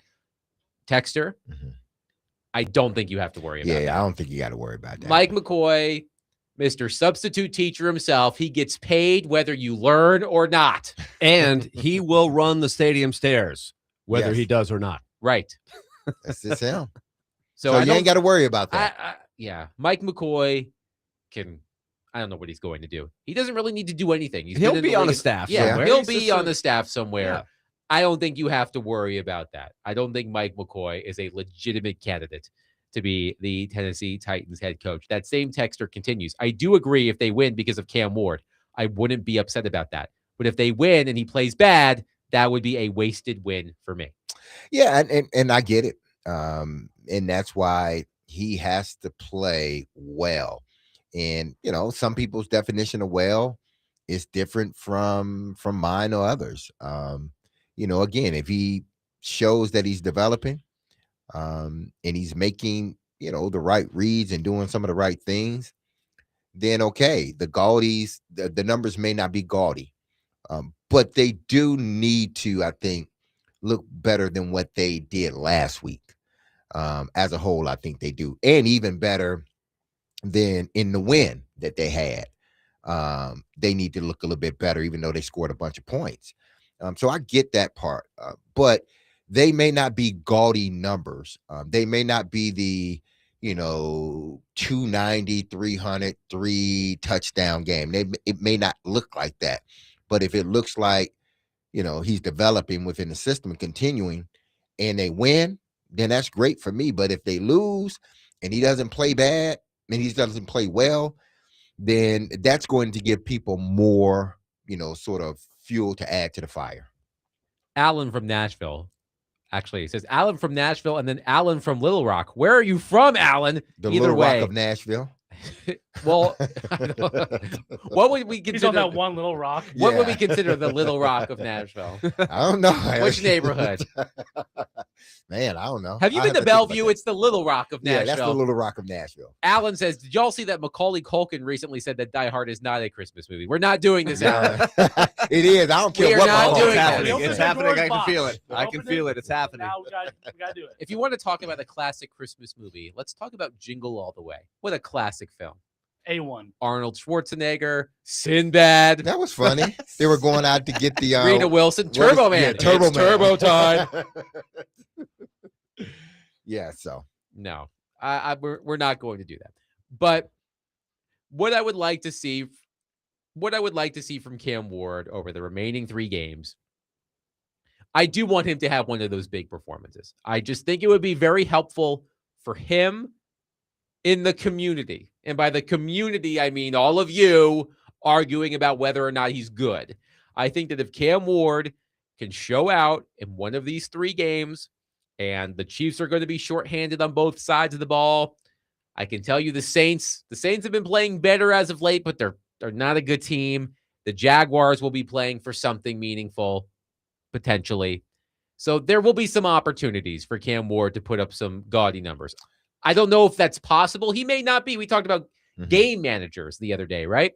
Cam Ward may never be the type of quarterback who throws for 300 yards on a consistent basis. But if he can do the things to help you win, then you can live with that, right? yeah. Last year, didn't we have sort of this clock on Will Levis, or this number that we all were looking at, the 20 game number? And Yeah. it was like, well, before the 20 games, it was like, just let him get to 20 games. He's doing some things. Yeah, I know, but let him get to 20 games because that's the benchmark. And after 20 games, you will know whether he's the guy or not. That was being said across the airways. That was being said on the I said that a national. lot. Give him 20 games, people. 20 games. After 20 games, then okay. It was hard to get Levis to 20. Yeah. Because by the time it was like 16, he kept going backwards. Yes. But what I'm saying is this, and it's we were running with it last year with Will Levis, and I think, from a national standpoint, if you were paying attention to the Titans, it was that, okay, give him 20 games, and he still didn't get it. And I sort of laugh because it's funny, but Cam in this situation, it's similar to Will Levis, but I think in a sense it's worse because the roster has gotten worse since Will Levis. And what I mean by that is guys that they brought in here last year, not playing now. The guys that they drafted this year are still developing. You have injuries here, there, guys that have been traded away from the team that was on the team last year. They're traded away, even traded away some of the guys this season. So even though it's similar in ways, it's different in a lot of other ways. So at least give Cam and even Gunner and Chig, but Alec and DK, give those guys 20 games and then see where they're at as far as have they developed. The organization's going to get Cam more than 20 games. So y'all give him 20 games, the organization's going to give him way more than that. But I'm saying it to sort of cut through a lot of this stuff, 20 games. And then after 20 games, okay, make your assessment on whether he's the guy or not. But he's been behind the 8 ball since he got drafted. I think everybody understands that. What's interesting about how this could split, if he finishes the season, I do think it's a feather in his cap that he starts all 17 with all of the stuff, as I've been calling it, the gasoline fire going on around him at all and he got angles. cotton draws. And check, and look, I Like didn't just get, to get through 17 games, that's an accomplishment. I didn't get, I assume, a lot of things right in your 10 Titans questions, but I did say, You said over. not only did I say over, I said he was going to start all 17 games. And I he made has. that And prediction. and at this point, he's close. He's getting there. He's Let- closing in. We'll Yeah. see. We'll see. Dustin says, I think he does it against the Chiefs, toe-to-toe with Minshew. I feel Chika Okonkwo tries to go off. Why? Kelsey's in town. He wants to show out against one of the best. What's the contract year for Chig, I believe, isn't it? It is a contract year Yeah, for he Chig. We will needs- talk about yeah, that he needs to continue shortly. And Chig is another guy that, man, you just want to see more. You think he has it, or he shows that he has it, but then he disappears. So yeah, if he plays well moving forward, that helps Cam. 615-737-1025. All right. It is time to give away our final pair of Music City Bowl tickets. The Music City Bowl, Tennessee versus Illinois, Nissan Stadium, December 30th. We talked to Scott Ramsey, president and CEO of the Music City Bowl, earlier in the program. Here's your question.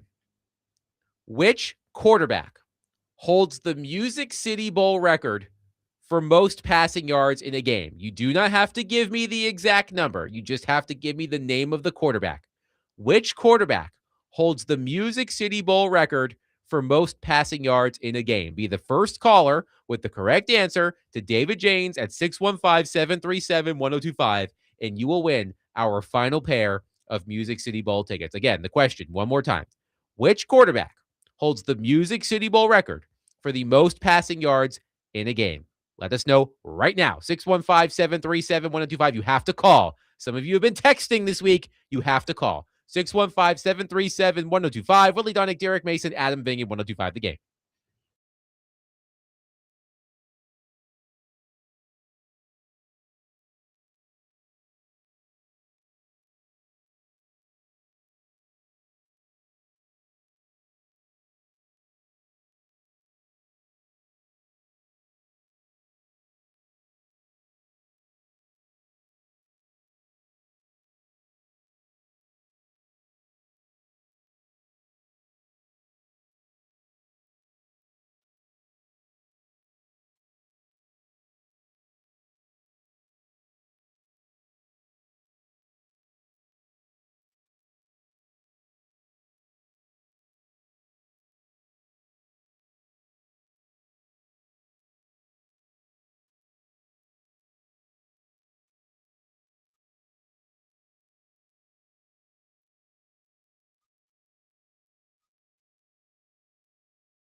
D-Mace, Vingan, and Donick, 1025. The game. Willie Donick, Derek Mason, Adam Vingan, and David Janes here with you. Congratulations to Mike from Hartsville.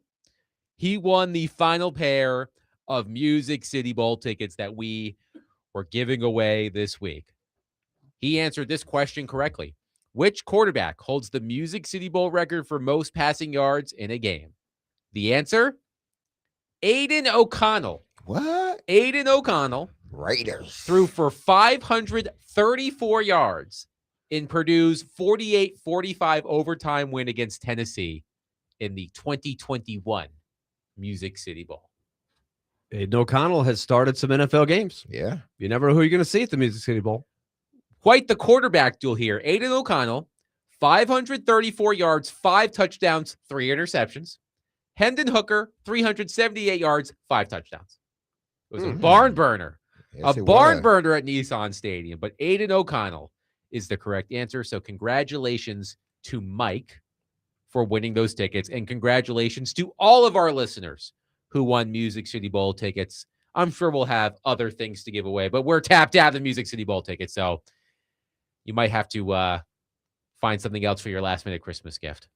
Did you guys get all of your Christmas shopping done? Yep. I got a I'm done. couple Well, I got to little get things. 2 gift cards, but other than that, I'm Willie done. sounds less certain. Oh, of that. Yeah, I'm he's never- left. never finished to the last moment. I don't see how you get it done. They be on the road so much, Too man. many games. Whew. A lot of That's games. true. That's true.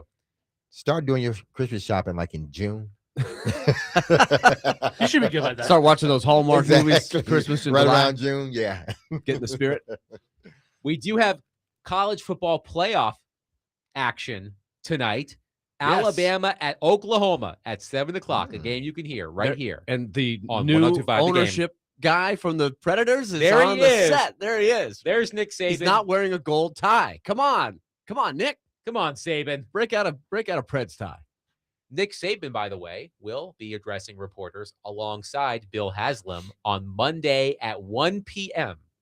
at Bridgestone Arena. I am fascinated by what the two of them are going to say. And I'm interested in hearing Saban's reasons for joining the Predators ownership group.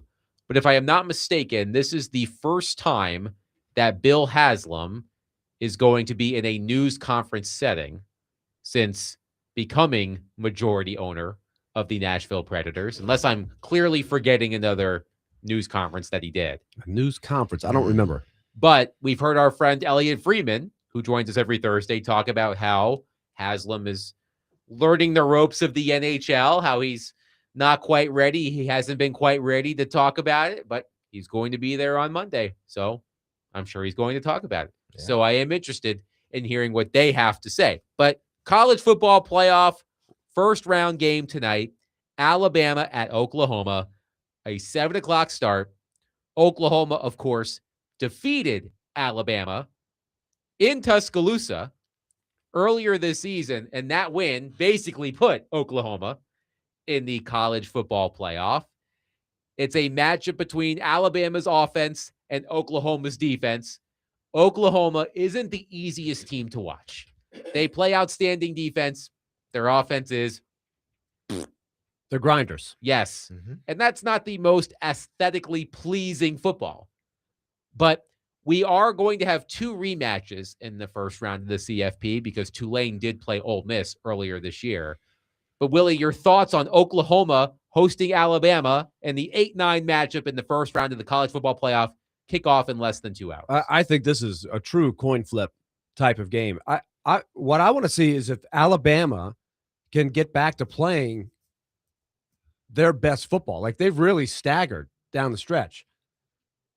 And we see in sports sometimes you can do that, and then you have new life in the playoffs. Mhm. But if they play like they've been playing, then I don't see how they're going to win. Like they haven't been in a good groove in a while. Oklahoma, I think especially at home, they are going to play good defense. They're going to make it hard. If Alabama's got to be able to run the ball. It's Yeah. so surprising to me that Alabama has that much trouble running, but that's been the case too many weeks for them. Well, their last 2 games of the season, they had some tough outings. Obviously, they lost to Georgia, and they had that Auburn game was a tough game in itself. If you look at this past game, the last Oklahoma and Alabama game, that was a close game. Alabama fumbled the ball that resulted in, I think, 7 points, and they threw an interception that resulted in 10. So that was a 10-point swing. They end up losing by 4 points. So can they go throughout the game without turning the football over? Because ultimately that's what lost them the game against Oklahoma on the first go around. That game was a tight game, but if you don't have those 2 turnovers, which ended up with points for Oklahoma, then theoretically you would think Alabama should have won that game.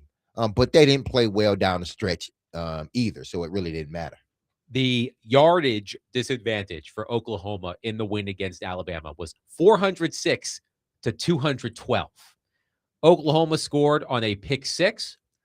The Sooners blocked a field goal, and they got points from drives of 25 yards, 31 yards, and 22 yards. So, and they were able to make Alabama basically one-dimensional, right? Alabama had 80 yards rushing in the game, 28 of it on one run. And so there's something to be said. Like Jim Schwartz used to say this all the time when he was with the Titans. The yards don't bother me. Because you look at Simpson, he had 326 yards passing against Oklahoma. What good did it do him? Not a lot. He said, you can have the yardage in the middle of the field. It's all coming down to when you get around, he said, the 35-yard line. I think that will be big in this game. Yeah, it will be, but I just thought Alabama played against Oklahoma to their strength. Oklahoma couldn't stop them from throwing the football. They, stacked up the run and made it very difficult for Alabama to run the football. But Ty Simpson was able to do what he needed to do through the air. It was those costly turnovers that Alabama had. It ended up being a 2-point game. It was those costly turnovers because the score is 14-17 going into halftime. And then after that, Alabama comes out, scores a touchdown. They're up 21-20. All this other stuff, if they don't have the turnovers and everything else, then Alabama, you look at the numbers, Alabama were the better team that game. Now, did Oklahoma learn from that? And are they going to change some things up? I'm pretty sure they will. But also, you look at it as if Alabama just plays mistake-free football, meaning no turnovers, then they should win this game. How much pressure do you think is on Kalen DeBoer in this game? Remember the beginning of the season. Alabama loses to Florida State. That was a bad loss in hindsight. And remember, that was when the Powerball was through the roof. And there was a local news clip from Alabama of a woman who said, if I win the Powerball, I am going to pay Kalen DeBoer's buyout. That's how bad things were going in Tuscaloosa at the beginning of the season. They picked things up. Vanderbilt caught them at that time when Alabama was starting to peak. But to Willie's point, we always talk about this in the playoffs. Are you peaking at the right time? Alabama is not peaking at the right time. So DeBoer is 19-7 as Alabama coach, but it does feel like there's a lot of pressure on him in this game. I feel like if Alabama doesn't turn it over in this game tonight, they'll find a way to win. I think they will be, their ceiling is better than Oklahoma. I'm giving Oklahoma full marks for grinding their way. They won the key games to get to this spot. But I still think there's something better in Alabama, but they've got to do it. They haven't looked good down the stretch. Cameron says Alabama is nothing special, but there's no chance Oklahoma replicates the way they won before. And I would agree with that. It took a special set of circumstances for Oklahoma to win the way it did last time out. Again, excellent defense, but a lot went right for Oklahoma's defense in that game. And more than that, I think Tennessee fans are going, let me show you the tape of the game in Knoxville, because the same thing happened there. But they've found ways to win, and that counts. The winner of this game, by the way, will take on Indiana, number 1 seeded Indiana in the Rose Bowl on New Year's Day. So the winner of Alabama and Oklahoma kick off at 7 o'clock right here on 102.5 The Game. The winner will advance to take on the Hoosiers on New Year's Day at the Rose Bowl. The games tomorrow At the Rose Bowl. at the Rose That's Bowl. going to be interesting. Yes. The games tomorrow. SEC. Are you, let me ask you this question, Willie. Are you, well, these, it doesn't Bitter, matter. bitter, yes. Well, yes. This No, I'm game- not. I'm not bitter. Are I'm not you bitter. a Yes, I am. are you Yes, I am. a root for your conference? Now, in this game, it doesn't matter because both of these Right, teams right. are in the SEC. But are you a root for your conference, even if your team isn't in it kind of fan? Ish. I'm a snob. I'm an SEC I- snob. You are a snob. Yeah. That is true. The other games tomorrow, leading off with Miami at Texas A&M. Aggies favored by 3, 11 a.m. Tulane at Ole Miss. Ole Miss favored by 17.5, 2:30 p.m. JMU at Oregon. Oregon favored by 20.5. Last I checked at 6:30 p.m. Okay, here's going to be the interesting thing. And maybe nobody's really thought about it or put much stake into it. Ole Miss, they don't have their coach. How much of that is going to sort of filter over into the game? I do think it could be significant. I'm surprised. What was the line? I guess there was no line because Right. he stopped. But I wonder what would the What line would it have been? would have had? Yeah. What would have been if Lane was still coaching Ole Miss in this game compared to what it is now? I don't think people just look at Tulane and say, "Oh, they're going to lose," but maybe the changing of the coaches, it may, at least at the beginning, first half of the game, it may be a dogfight early on. And now Ole Miss may end up winning, because they are the better team, but it may end up being closer than what people realize. I'm not predicting it well, but the change, not having your head coach in that situation, wasn't he their play caller? I do think it can be a factor. And I'll give you one more. This is just me, but I said this after Texas looked bad against Ohio State. And Ohio State has a lot to do with that. Opening week, what did I say about Arch Manning? I would not have done the commercials, all the commercials that he did before the season started, before he had established himself as a star. Because I think it's a distraction. And I think it's got to weigh on you. I've done all this. They're paying all this money. Oh, man, I got to go out and play well. Oh, I didn't play well. Man, well, maybe I'm not that good. I think that is a factor. Have you noticed that Trinidad Chambliss, who was an absolute unknown for all these years, now he's the guy. He just did a huge national commercial for, remember this whole thing about the transfer portal? He's transferring to whatever company he's doing. I forget if it's insurance or phone or whatever. He just got paid something probably that to supplement what I don't know if he was a huge NIL pickup, how much they paid for him. He's a Division II quarterback. Yeah. And now he's in the spotlight. He's Exactly. a great story. He was overshadowed by Pavia, but what he has done for that team is pretty remarkable. But now he's in the spotlight. He's at a different stage of his career now. He's in the spotlight. I wonder how he plays without his coach. By the way, offensive coordinator Charlie Weiss Jr., among other coaches, will be coaching Ole Miss in the game. See that? They That will was a be- big point of contention. How many of the guys They are will gonna- be joining Yeah. LSU, But how much are? but they're coaching Ole Miss in the game. Because they will not be there.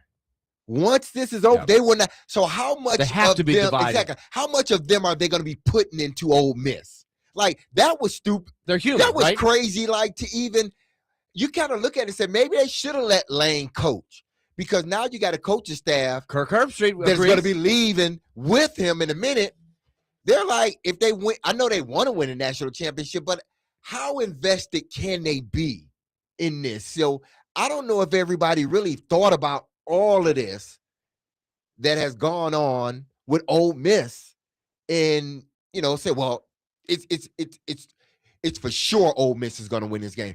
I You may think want to pump your brakes on that one. Well, see, would we agree if they were playing anybody but Tulane in the field, this would get talked about way more. Oh, but of it's kind of course. like, well, they'll be all right this week because they're playing Tulane. They already smoked Tulane. But So that I- was with Lane Kiffin. And it was a long time ago. Yes. Tulane may have improved a lot. There's a lot of really good tests, I think. It's a test. if you're Weiss or whoever these guys are, you're still in, you want to do right by the kids, but your attention is divided. You can't clone yourself. You're doing 2 full-time jobs. LSU, they're going crazy. They spent all this money to get Kiffin, and they want stuff done. Who's in the transfer portal? Who's going to be your guy? That's some serious time management you got to work on there. So are you all in for this game? And that's the question. Like, it's a test. Nobody really knows the answer until you see this team go out there and play. Because I guarantee you, I can see it right now. If Ole Miss is struggling going in the half, the first thing is going throughout the whole broadcast. Lane Kiffin's not there. Was that a big distraction? Having the coaching staff stay minus Lane Kiffin. Maybe they should have let Lane. This is the distraction. I can hear it right now. And if they lose, oh my goodness, that is going to be on front page of every newspaper, talked about on every television station in regards to sport. Now remember too, Tulane's coach, he left too, didn't he? Yeah. So what's his? I believe situation? he's coaching. He's Tulane coaching in the- Tulane, Yes. right? Yes, John But Summerall. so you would have to ask the same question. Yeah. Is he dialed in? And is he all Where is in he for going? his guys? Where Florida. is he going? He's going to Florida. Okay. Yeah. So I do think that's a challenge for him. Like, Yeah, because you're even, right. even his players are like, oh, geez, he's leaving. Like, But you at gotta least be- the you gotta head be smart. coach stayed. But he's there. Yeah, But he's the there. head coach stayed. In the other situation, But you don't the head think coach people left. from Gainesville like have a daily call? Okay, coach. I know you got practice today. I know you got kind of a big game. It's a playoff game. But But can it we was- just talk for a minute? But it helps if he wins. It helps sort of this. We hired the right guy. Mhm. Yeah, If he wins, if he wins against Ole Miss, it probably helps Florida. exactly, it Yeah. helps Florida. Quickly, any thoughts on the Miami at Texas A&M matchup tomorrow at 11 a.m. Central? Marcel Reed. This is another team in Texas A&M Mhm. that won some great close games and then maybe didn't look great in the last few games. And then there's Miami, who was questioned a lot, who beat up on bad ACC teams. They did not play nearly the schedule that Texas A&M did. But Miami's got some talent. There's no way around that. Boy, I will take Texas A&M in this game. This is a prove it game for Miami just because of what you said. Though people don't think the schedule was tough enough. People think They shouldn't be honestly, there. They shouldn't Yeah. be there. But then you look at A&M, and it's A&M is they're 11-1 playing in the SEC, but people stopped talking about them. It was like they just kind of They fell off a little. They got smoked by Yeah. Texas, and everybody's like, and well, everybody just kind of left them alone. Like, They okay. didn't play in the SEC title game Uh-huh. because of that loss to Texas, so they probably would have played the following weekend, but they didn't. yeah. And so I wonder if they like that deal, that Mm-hmm. trade-off. Not You're playing playing. the You end up SEC playing today. the same amount of games, Mhm. but now instead of playing the SEC championship game, now you play. You get the rest, but you get out now. You got to win 4 playoff games. I wonder how they felt about that, especially as they took the field against Texas, because they didn't have to win that game. The winner of Miami and Texas A&M will face Ohio State in the Cotton Bowl on New Year's Eve. The winner of Tulane and Ole Miss will take on Georgia at the Sugar Bowl on New Year's Day. As I mentioned previously, Alabama, Oklahoma, which starts at 7 o'clock. Winner takes on Indiana at the Rose Bowl on New Year's Day. The winner of James Madison in Oregon takes on Texas Tech in the Orange Bowl. Okay, so if Texas A&M wins, they play Ohio State in the Cotton Bowl. Correct. Now, you think they're going to have a few fans in the Cotton Bowl if they get there? Oh yeah. It's going Now, that would be interesting, wouldn't it? very. Yes. We'll see what happens. 615-737-1025. We'll take your thoughts on the first round of the college football playoff. That begins tonight. Alabama at Oklahoma. You can watch that game on ESPN. You can listen to that game right here on 1025 The Game starting at 7 o'clock. 615-737-1025. Coming up next, we're going to do a Titans-related exercise that Willie brought up earlier in the week. Which veterans should the Titans consider keeping past this season? And we're not just talking about the free agents. We're talking about players under contract as well. 615-737-1025. Willie Donick, Derek Mason, Adam Vingan, 1025 The Game.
D-Mace, Vingen, and Donick, 1025 the game. Is this one of yours, Willie?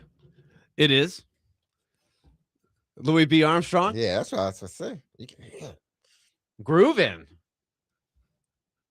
What? That's a good one. It's a good one. that you, Santa Claus? That was pretty good. Oh, there's a good. It kicks in with the good horns and the sax and everything. It's good. It's good. Blues, man. It's a little. Tis Off the, the beaten path. season. Tis the season. So, Willie, I wanted to do something now that we've been meaning to do for the past couple of days, but we just haven't gotten to it. And it's looking at the Titans roster for next season and which veterans should the Titans consider keeping past this season. So I looked at all of the free agents on the team. There are 4 I would consider notable free agents. Kevin Zeitler, Chigakonkwo, Van Jefferson, and Arden Key. Those would be my 4 quote-unquote notable free agents. Would you consider keeping any of them? Well, this is the central question, because I think we're going to be saying to ourselves is there's probably not a single guy on there that you're saying we've got to keep this guy. We can't let this guy go. They So just don't nobody's have those standing on the guys. table for those guys. And at the same time, they have the money. We just we heard the Adam Schefter clip. They have more money than anybody in the league. So I think these are really interesting decisions on who do you want back? Because if you let them go, you have to go and get a free agent to replace a lot of them, right? Some could be replaced by rookies that you draft, or maybe guys that you think behind the scenes are developing that you think could start. Like I think of center at Corey Levin, right? He's also a free agent. So there's a decision. Is he? Could he do the same thing that Cushenberry does for less the price? These are the questions you ask. I don't know. I don't know all the ins and outs of, for example, Cushenberry's contract. His So contract. is he a guy that you definitely want back? He's been injured. He hasn't played great. Is he back for sure? But if you don't have him, then is it just Levin? What else are you going to do there? So I think you're going to find yourself in a dilemma for a lot of these names we're going to bring out. If the Titans were to cut Lloyd Cushenberry pre-June 1st, they would save $3.475 million against the cap. So a savings. Yes. But they have a lot of money. Like, I don't know, can they possibly spend all the money that they have? Probably not. And there's not a long list of guys going, well, they've got to get so-and-so signed because he'll be a free agent next year, right? Who do they have anybody that fits that? I mean, maybe I don't think even Skoronski is in that spot yet, right? Because they have the 5th-year option on him. Yeah. So it's not like this summer they have to get a deal done with him. Yeah, they don't have to get a deal done with Peter. Chig, I mean, if you can sign him back to a good number, because you're banking. Chig is a huge one. Yeah, for me. you're banking on Gunnar Helm to develop even more. Not saying you still can't have Chig on a roster. Guy catches almost everything thrown in his yeah. direction. So that's going to be one, because I think Chig would be able to go out on the market and get more money, not substantially more money that the Titans would get him, but I think there is a market for Chig, sort of like there was a market for, what was the other tight end that they had a few years ago that they didn't sign back? And it went to Miami. Jonnu Smith. Yeah, Jonnu Smith. There was a market for Jonnu Smith. He ended up signing a big contract with New England. You know, a big contract. And people thought, oh, he wasn't going to get that money. New England gave it to him. Now, did it work out for them? No. He went to Miami. It worked out in Miami. If I remember correctly, John Robinson went to Jonnu Smith and Corey Davis and said, you know, we know what you guys think you're worth, and we think you're probably going to get a pretty good deal on the market, but we just can't go there. But in retrospect, that was a tough. They probably should have reconsidered that. At least one of them.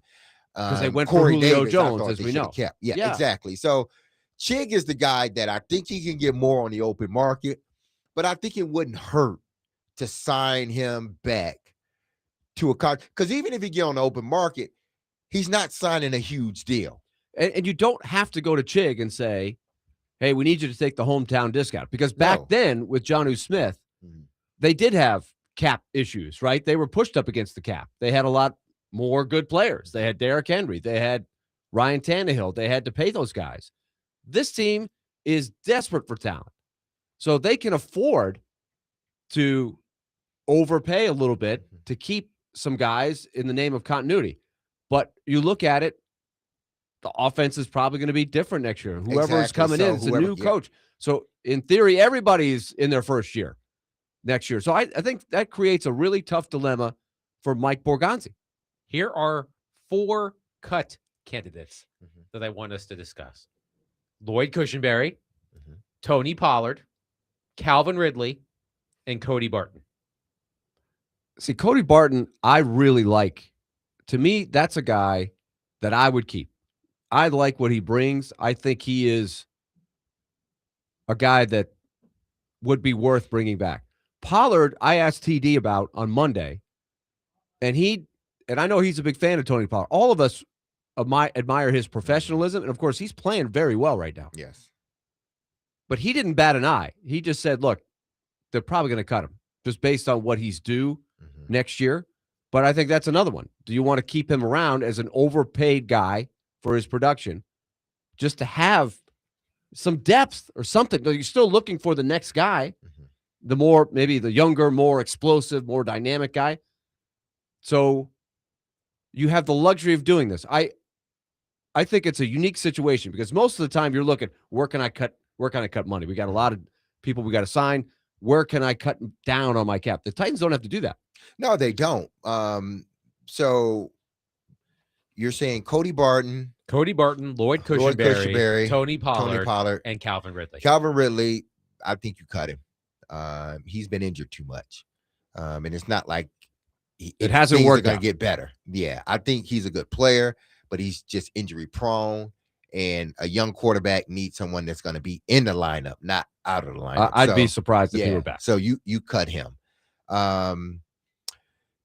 Cody Barton. Here's the thing with Cody Barton. They need to get faster at that unit. That unit needs to get faster. That position needs to get faster. And I'm not sure he fits the bill for them in regards. Is he a good player? Yes. Do the Titans need good players? Yes. So it's like almost, yeah, they can't afford to get rid of good players. But he's not a good player to a point where if you do move on from him, that you're gonna like really miss him in that respect. You need to get faster, younger, and more physical. I know he's only 29 years old, I believe, but you need to get faster, more physical at that position. So Cody Barton would be a guy that you potentially you cut, or you find a trade partner and you trade him away. So there'll be a few guys. Who was the other guy you said? Lloyd Cushenberry, Ridley, Pollard, Barton. Where do you guys fall on Cushenberry? Cushenberry. I would cut Cushenberry because I think Levin can do just as good of a job for a fraction of the cost. Here's the thing. I think Levin will get a bigger contract in the open market. I do believe that. Depending on what coach comes in here, then you decide whether you're going to keep, Levin or Cushenberry. Again, Cushenberry's been hurt. He's still working through, the Achilles. He's not 100%. He's still not. Got even another though he's injury. playing, Yeah. then he has another injury. So you put Levin in there. Levin does well. The offense didn't miss a beat as far as running a football. It seemed like they got better, but then the next week Cushenberry was in. They still continue to run well. But I look at it and I say, you may just be better off going with Corey Levin, a cheaper version. Sign him to a contract maybe for 2 or 3 years, and sort of move away from Cushenberry because again, I think he's going to be more injured as you continue to go. He's going to be more injured than not. Okay, one other theory on this. Levin, I think, can play guard, right? Is that a thought of Zeitler moving on at his age, and you keep both Cushenberry and Levin and play Levin at guard, or is Levin more the prototypical center? I don't know. Because you definitely need that swing guy, that guy who can play different positions. You never have enough depth on the offensive line. And they do have enough money, probably, if they wanted to do it, to sign both of them. Quickly before we get to our phones, at running back, if they cut Tony Pollard, Mhm. are you confident that Tajay Spears can be your lead back? Or are you going back into free agency to find another Tony Pollard? And some of the of the running backs who are available in free agency include Najee Harris, Austin Eckler, Travis Etienne, Javonte Williams, Nick Chubb, Brees Hall. Brees Hall. Yes, Brees Hall is available. Okay, if you're asking me, Yes, I am. As of asking. today. I as of today, love Pollard. Think he's a good player, but I think you can move on from him for this reason. If it's me, the third, fourth pick, I'm drafting Jeremiah Love. Okay. I'm sliding him in that We position. did talk about this yesterday. And we're off we go. Now we've upgraded the running back position tremendously with speed, versatility, can block. He can do all these things that you want your running back to do at a lesser price in a younger age. That's not saying anything about Pollard. Sure. I think Pollard's still a good player. But where this Titan team is at, is he realistically going to be in that new stadium with them? No, definitely not. And I think the other thing we have to look and see is what type of offense does the next coach like? Because a lot of coaches will take specialty kind of running backs. Give me 2 or 3, one guy that does this, one guy that does that, and I've run an offense and it will cook right in my system. You know, he might want to cherry pick. Maybe he gets a guy from where he was before that knows exactly how to use him. Quickly, let's go to Bob on our phone line. Bob, thank you for waiting. Please go ahead. Hey, two people I was questioning about. One, since we got all the money, should we go ahead and lock up Big Jeff next year early? And then question, any chance we bring NWI back on the cheap? Because Miami is not using him at all. Thank you for the call, Bob. Well, he's right about Jeffrey. I think they'll try to get something done with Jeff. Once the season ends, they've already said it. That he's a part of them moving forward. So a part of that is re-signing them to a deal or adding some more years to it, restructuring it. NWI, it just depends on who comes in here as head coach. I'm not saying that he couldn't be your third or fourth receiver, but does the next coach want him here or would want him here? I don't know. 615-737-1025. We'll take your thoughts on the Titans who host the Chiefs on Sunday. We'll wrap up the show and the week by taking it to the bank. Coming up next, Willie Donick, Derek Mason, Adam Vingan, 1025 The Game.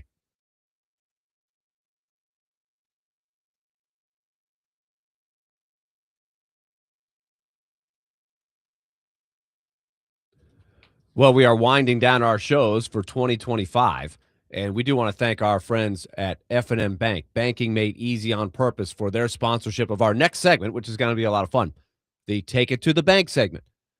But we also want to tell you that if you haven't in 2025 gone to myfmbank.com, look ahead to 2026 and ask yourself, where are you in your financial world? Do you like your relationship with your bank? Do you have somebody you can ask the good, solid questions to when things come up in life?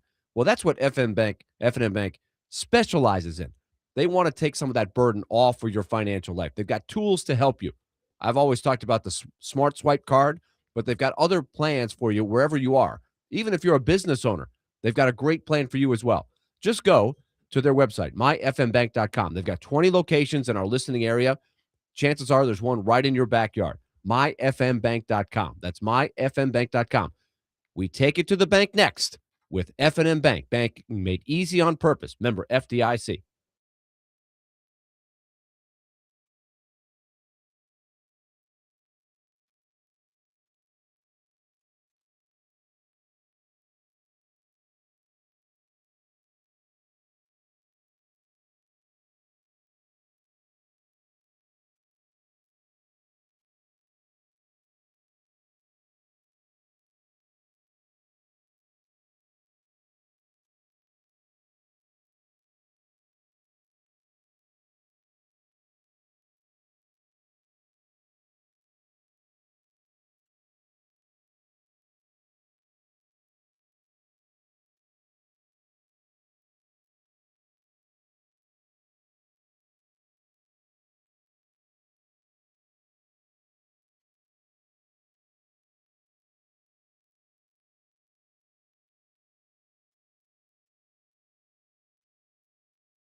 D-Mace, Vingan, and Donick 1025. The game. Willie Donick, Derek Mason, Adam Vingan here with you as we wrap up a wonderful week. And as we do every Friday at 5:45, we are going to take it to the bank with our friends at F&M Bank. Business is complicated. Banking doesn't have to be. F&M Bank. Visit one of their locations throughout Middle Tennessee and Southern Kentucky or online at myfmbank.com. Before we get to our picks this week, and Willie Donick is in charge of our two common questions, let's go to David James, who will recap last week. All right, boys. So first off, let's go to the first couple of general questions. Last week we said, will the difference between the winner and the runner-up for the Heisman be more or less than 50 points? Unfortunately, it was a bad landslide. bad day to be Diego Pavia. So D-Mace was the only one that said it out of all of us. Yeah, we get it. Calm yourself down. And then the next one was, will Cam Ward have a completion percentage of 62% over under? It was at 62%. It was 62.1. I thought it was 62.1. It was 62.1. Yes, Point it was one. 62.1. So me and Willie, we got the points. Dang it. Shout out to Willie. I was on the said it was gonna be calculator. 62. As soon as I came in, I was on the calculator. Same. I was like, all right, let's see.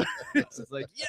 It was Dang it. 62.06, so 62.1. Is there, that's what, okay, 0. That rounds up. It rounds up. It rounds up. Again, it's still not under 62, so that's all that matters. And now, so let's go to the regular picks. So Adam, I'm going to start with you. You said the Bills would win by a field goal. They did. They did. So you got a point for that. You But know then somebody in Vegas? It wasn't easy, but they did. But they did.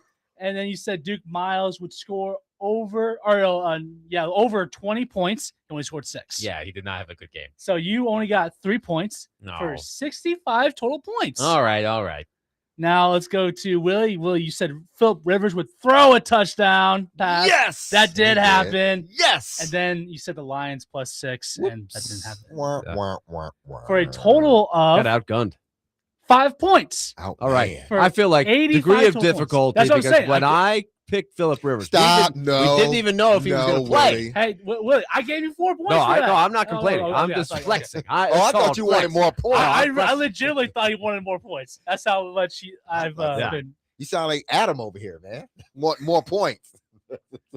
But he was happy for the points. That's all that matters. He's No, I'm just good. flexing I'm his good. I'm points. good. Because you in the lead. That's why you good. Oh, Now, D-Mace, you said under Bills versus Pats. That did not happen. They had 60+ points. Shit, they decided to score a lot of points. And then you said Cam Ward would throw a touchdown and it would be over 200 yards passing for his whole completion. I'll let y'all goat me into that one. Listen. Gosh. Bullying works sometimes Yeah, for the betterment of You us, got me. but not for the betterment of you, teammates. You've experienced what Adam had to experience Yes. in the beginning of the year. Man. So you only got 1 point All right, I'll take the one. for One a is total better of than nothing. 59 points. I'm still in the game. Now, I don't really want to read what I picked because I picked the Memphis thing, and Memphis did not do well. But I got 1 point for the week, just in for a total of 64. So, Adam, you took over second place. Hot against diggity. me. I'm very upset about that. Okay, well, let's see what happens now. Willie Donick, question number 1. All right. Question number 1 is simple. Is this the week? Is this the week that the Titans break the 11 game Home losing losing streak? streak. Is this the week? The Chiefs, they're depleted. Their quarterback's hurt. They're out of it. They have scratched 9 guys. 9. They're still an underdog, the Titans, by 3 points. But take away the point spread. Are they going to win? Adam? Ooh. You know what? This goes against every fiber in my being, but damn it, I say yes. I say the Wow. Tennessee Titans will You do say the it. Titans are going. Wow, I'm to win. gonna This is do a it. shocker. I'm gonna do it. I say yes. I don't like it, but I'm doing it. Derek? Titans hadn't played well at home, man. They hadn't scored many points. Gosh. It's going to be a Chief. I do And wonder. the weather. What's the weather gonna be? The weather probably is bad. No, it's been weather may be all right come Sunday. But I think they're going to do it. I think the Titans are going to win their first home game of the season. It wouldn't it be the first in the season? Oh, yeah. Yeah, it'd be You the gotta first go of back the season. to the Patriots Exactly. game last Yeah, year. you're right. So I think they win their first home game of the season. Sunny and 54 degrees. Yeah. on People will be Sunday there. in Nashville, And the Tennessee. Titans will Chiefs win. fans. That's for sure. So Derek and Well, I, the Chiefs fans might be depressed, but they probably already bought the tickets. Yeah, you're right. right. But they'll be there. So Derek and I are doing it. Yes. Willie, Do I hold suit with you guys or do I go against the grain? What do Coach Willie say? What Coach, I got to go with my head. I got to make my own decision. I can't be influenced by you guys. You sure? Coach Willie? Do we got to bully they've you? got to win. They've got to win this game. The Chiefs are just not going to care. But Gardner Minshew. I'm taking the Chiefs. I'm taking the Chiefs. Oh, Man. David? I hope I'm wrong. This is the bad part about this. They have to win. The Titans should win. But Gardner Minshew, I mean, that mustache, it's magical. So the magical mustache. I'm going with Gardner Minshew. and the all right, Chiefs. we're split down the middle. He has 2 for the found- Titans and 2 for the Chiefs. Okay. The other one, Vanderbilt, a big game at Wake Forest, trying to more or less clinch an undefeated preseason or non-conference portion of the schedule. They average 10.5 3-pointers made per game. Against Memphis the other night, they went 6 for 31 from 3. Not good. They missed a lot of shots that they normally make. So, will they get back to form on the road where it's harder to shoot at Wake Forest? Wake Forest, pretty good opponent. So, over or under their average 3-pointers made as a team, 10.5. Vanderbilt has the same offensive rating on KenPom as Duke. That's impressive. Ooh. Have we got your attention, Adam? Oh, my gosh. Oh, my gosh. Adam's noticing another team besides Duke. I noticed That's many crazy. other teams. I will say under. I will say under 10.5. Okay. They will make, oh, man. They average 10.5 makes. Yep. God, they shot bad the other day. 6 but for 31. Wake Forest doesn't pressure like Memphis does. I think Wake Forest will try to play more zone, but then again, They probably pressure. watch that tape Yeah, and they you're might right, think you're about right. it. Yeah. But I'm going with the Commodores to hit 10 or more 3-pointers. Going with Okay. the Commodores. Okay. So you're saying They will hit over more. 10.5. Over. Okay. Yes. I will go under. Wow. David? Tough on the road. I just think that Coach Willie. they'll you hit pick it. they'll hit some, but I think they're going to need to get to the free throw line. They better play better than they did against Oh, Memphis. yeah, definitely. They have to. I mean, especially how bad Memphis has been playing recently. But Willie, I know Coach Willie speak right there for your Commodores, but you know what? I have faith in the Commodores will bounce back. Give me the over. Okay. All right. To our individual selections, I'm going to start in the NFL. A big game in the NFC South. The 7-7 Bucks at the 7-7 Panthers. Big game. Bucks favored by 3 on the road. Give me the Panthers. Give me the Panthers to beat the Buccaneers at home at Bank of You're America jumping on the Stadium. Panther bandwagon. I don't know about that, but the Bucks have been struggling. And the lately. former Panther Baker Mayfield coming to town. Remember, he was Yes. actually on the Panthers. Yes, you heard what is it? Todd, it's Todd Bowles, right? Is the coach of the Bucks? Todd, Yeah. Todd Bowles. You heard what Todd Bowles said about his team the other day. Called those players out. So That he did. The Bucks are scuffling here. The Bucks have lost. The Bucks have lost 5 of 6. So I will take the Panthers to win that game. And I am going to call for an upset in the first round of the college football playoff. No, not Tulane over Ole Miss. No, not JMU over Oregon. I am taking Miami to defeat Texas A&M on the road. Wow. Okay. Remember that for a degree of difficulty. Okay, I'm going to It's noted. go sort of out the box here. Well, it's in the box, but not something I would normally pick. But So because you're kind of on the of outskirts of the yeah, box. You're touching the box. touching the box. You're not but outside the box. Yeah. But I'm going to go with this game, Cincinnati, Miami. I think Quinn Ewers comes in and he throws for more than 200 yards with 2 touchdowns, and Miami wins. That's my first one. That's All a of lot of those- degree of difficulty. All of right those there. things have to Yes, happen. all of those things have to happen. That's Are a, we in crazy town right now? That's That's a how big you're going to get degree. back in the contest. That's a big degree of difficulty. No, right it there. is. It Total is. touchdowns or passing touchdowns? Total touchdown. Okay, so 200 yards, Uh-huh. 2 total touchdowns, And and, they the win. Miami win. And Okay. Miami wins. Okay. Okay. Because Cincinnati is in disarray. That right is now. a They degree don't of even wanna difficulty play. game right there. And then I'm gonna go here. I'm gonna stay here locally. The Tennessee Titans.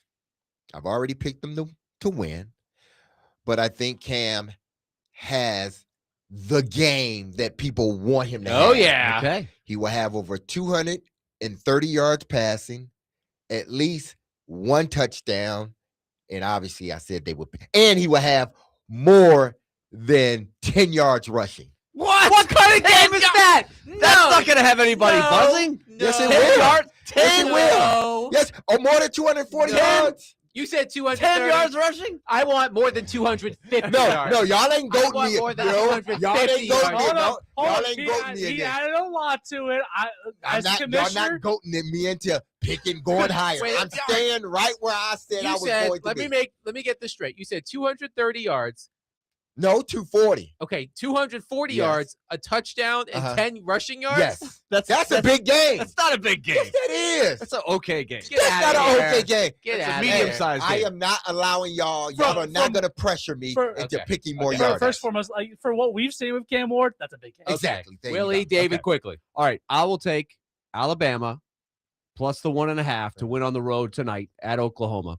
And just for fun, Mhm.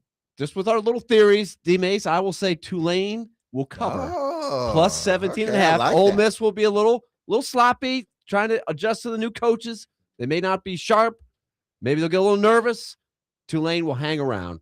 Give me I the like that. 17 and a half. All right, Just David. All for right, fun. so I'm going to go with Isaiah Horton for the Alabama will catch a touchdown pass. And I think Marcel Reed would throw for 2 touchdowns. All right. That'll do it for us this week. Wonderful participation all week long. Congratulations to all of you who won Music City Bowl tickets. That was fun to do. We will be back on Monday. Derek and I will be live at the Circus Sportsbook Kentucky inside the Mint Gaming Hall. So catch us there. We'll recap the Titans game against the Chiefs, the first round of the college football playoff. We've got a lot to get to. Nick Saban addressing reporters, new Minority Predators owner. So we've got a lot to talk about, and we will do it all Monday starting at 3 o'clock. Be loved, love on your people. Have a safe, blessed, and wonderful weekend. I love you. The team loves you. You hear that music. Don't you forget about us, because we will definitely not forget about you. See you Monday at 3 p.m. in Kentucky. But we will be on this station, 102.5 The Game. Peace.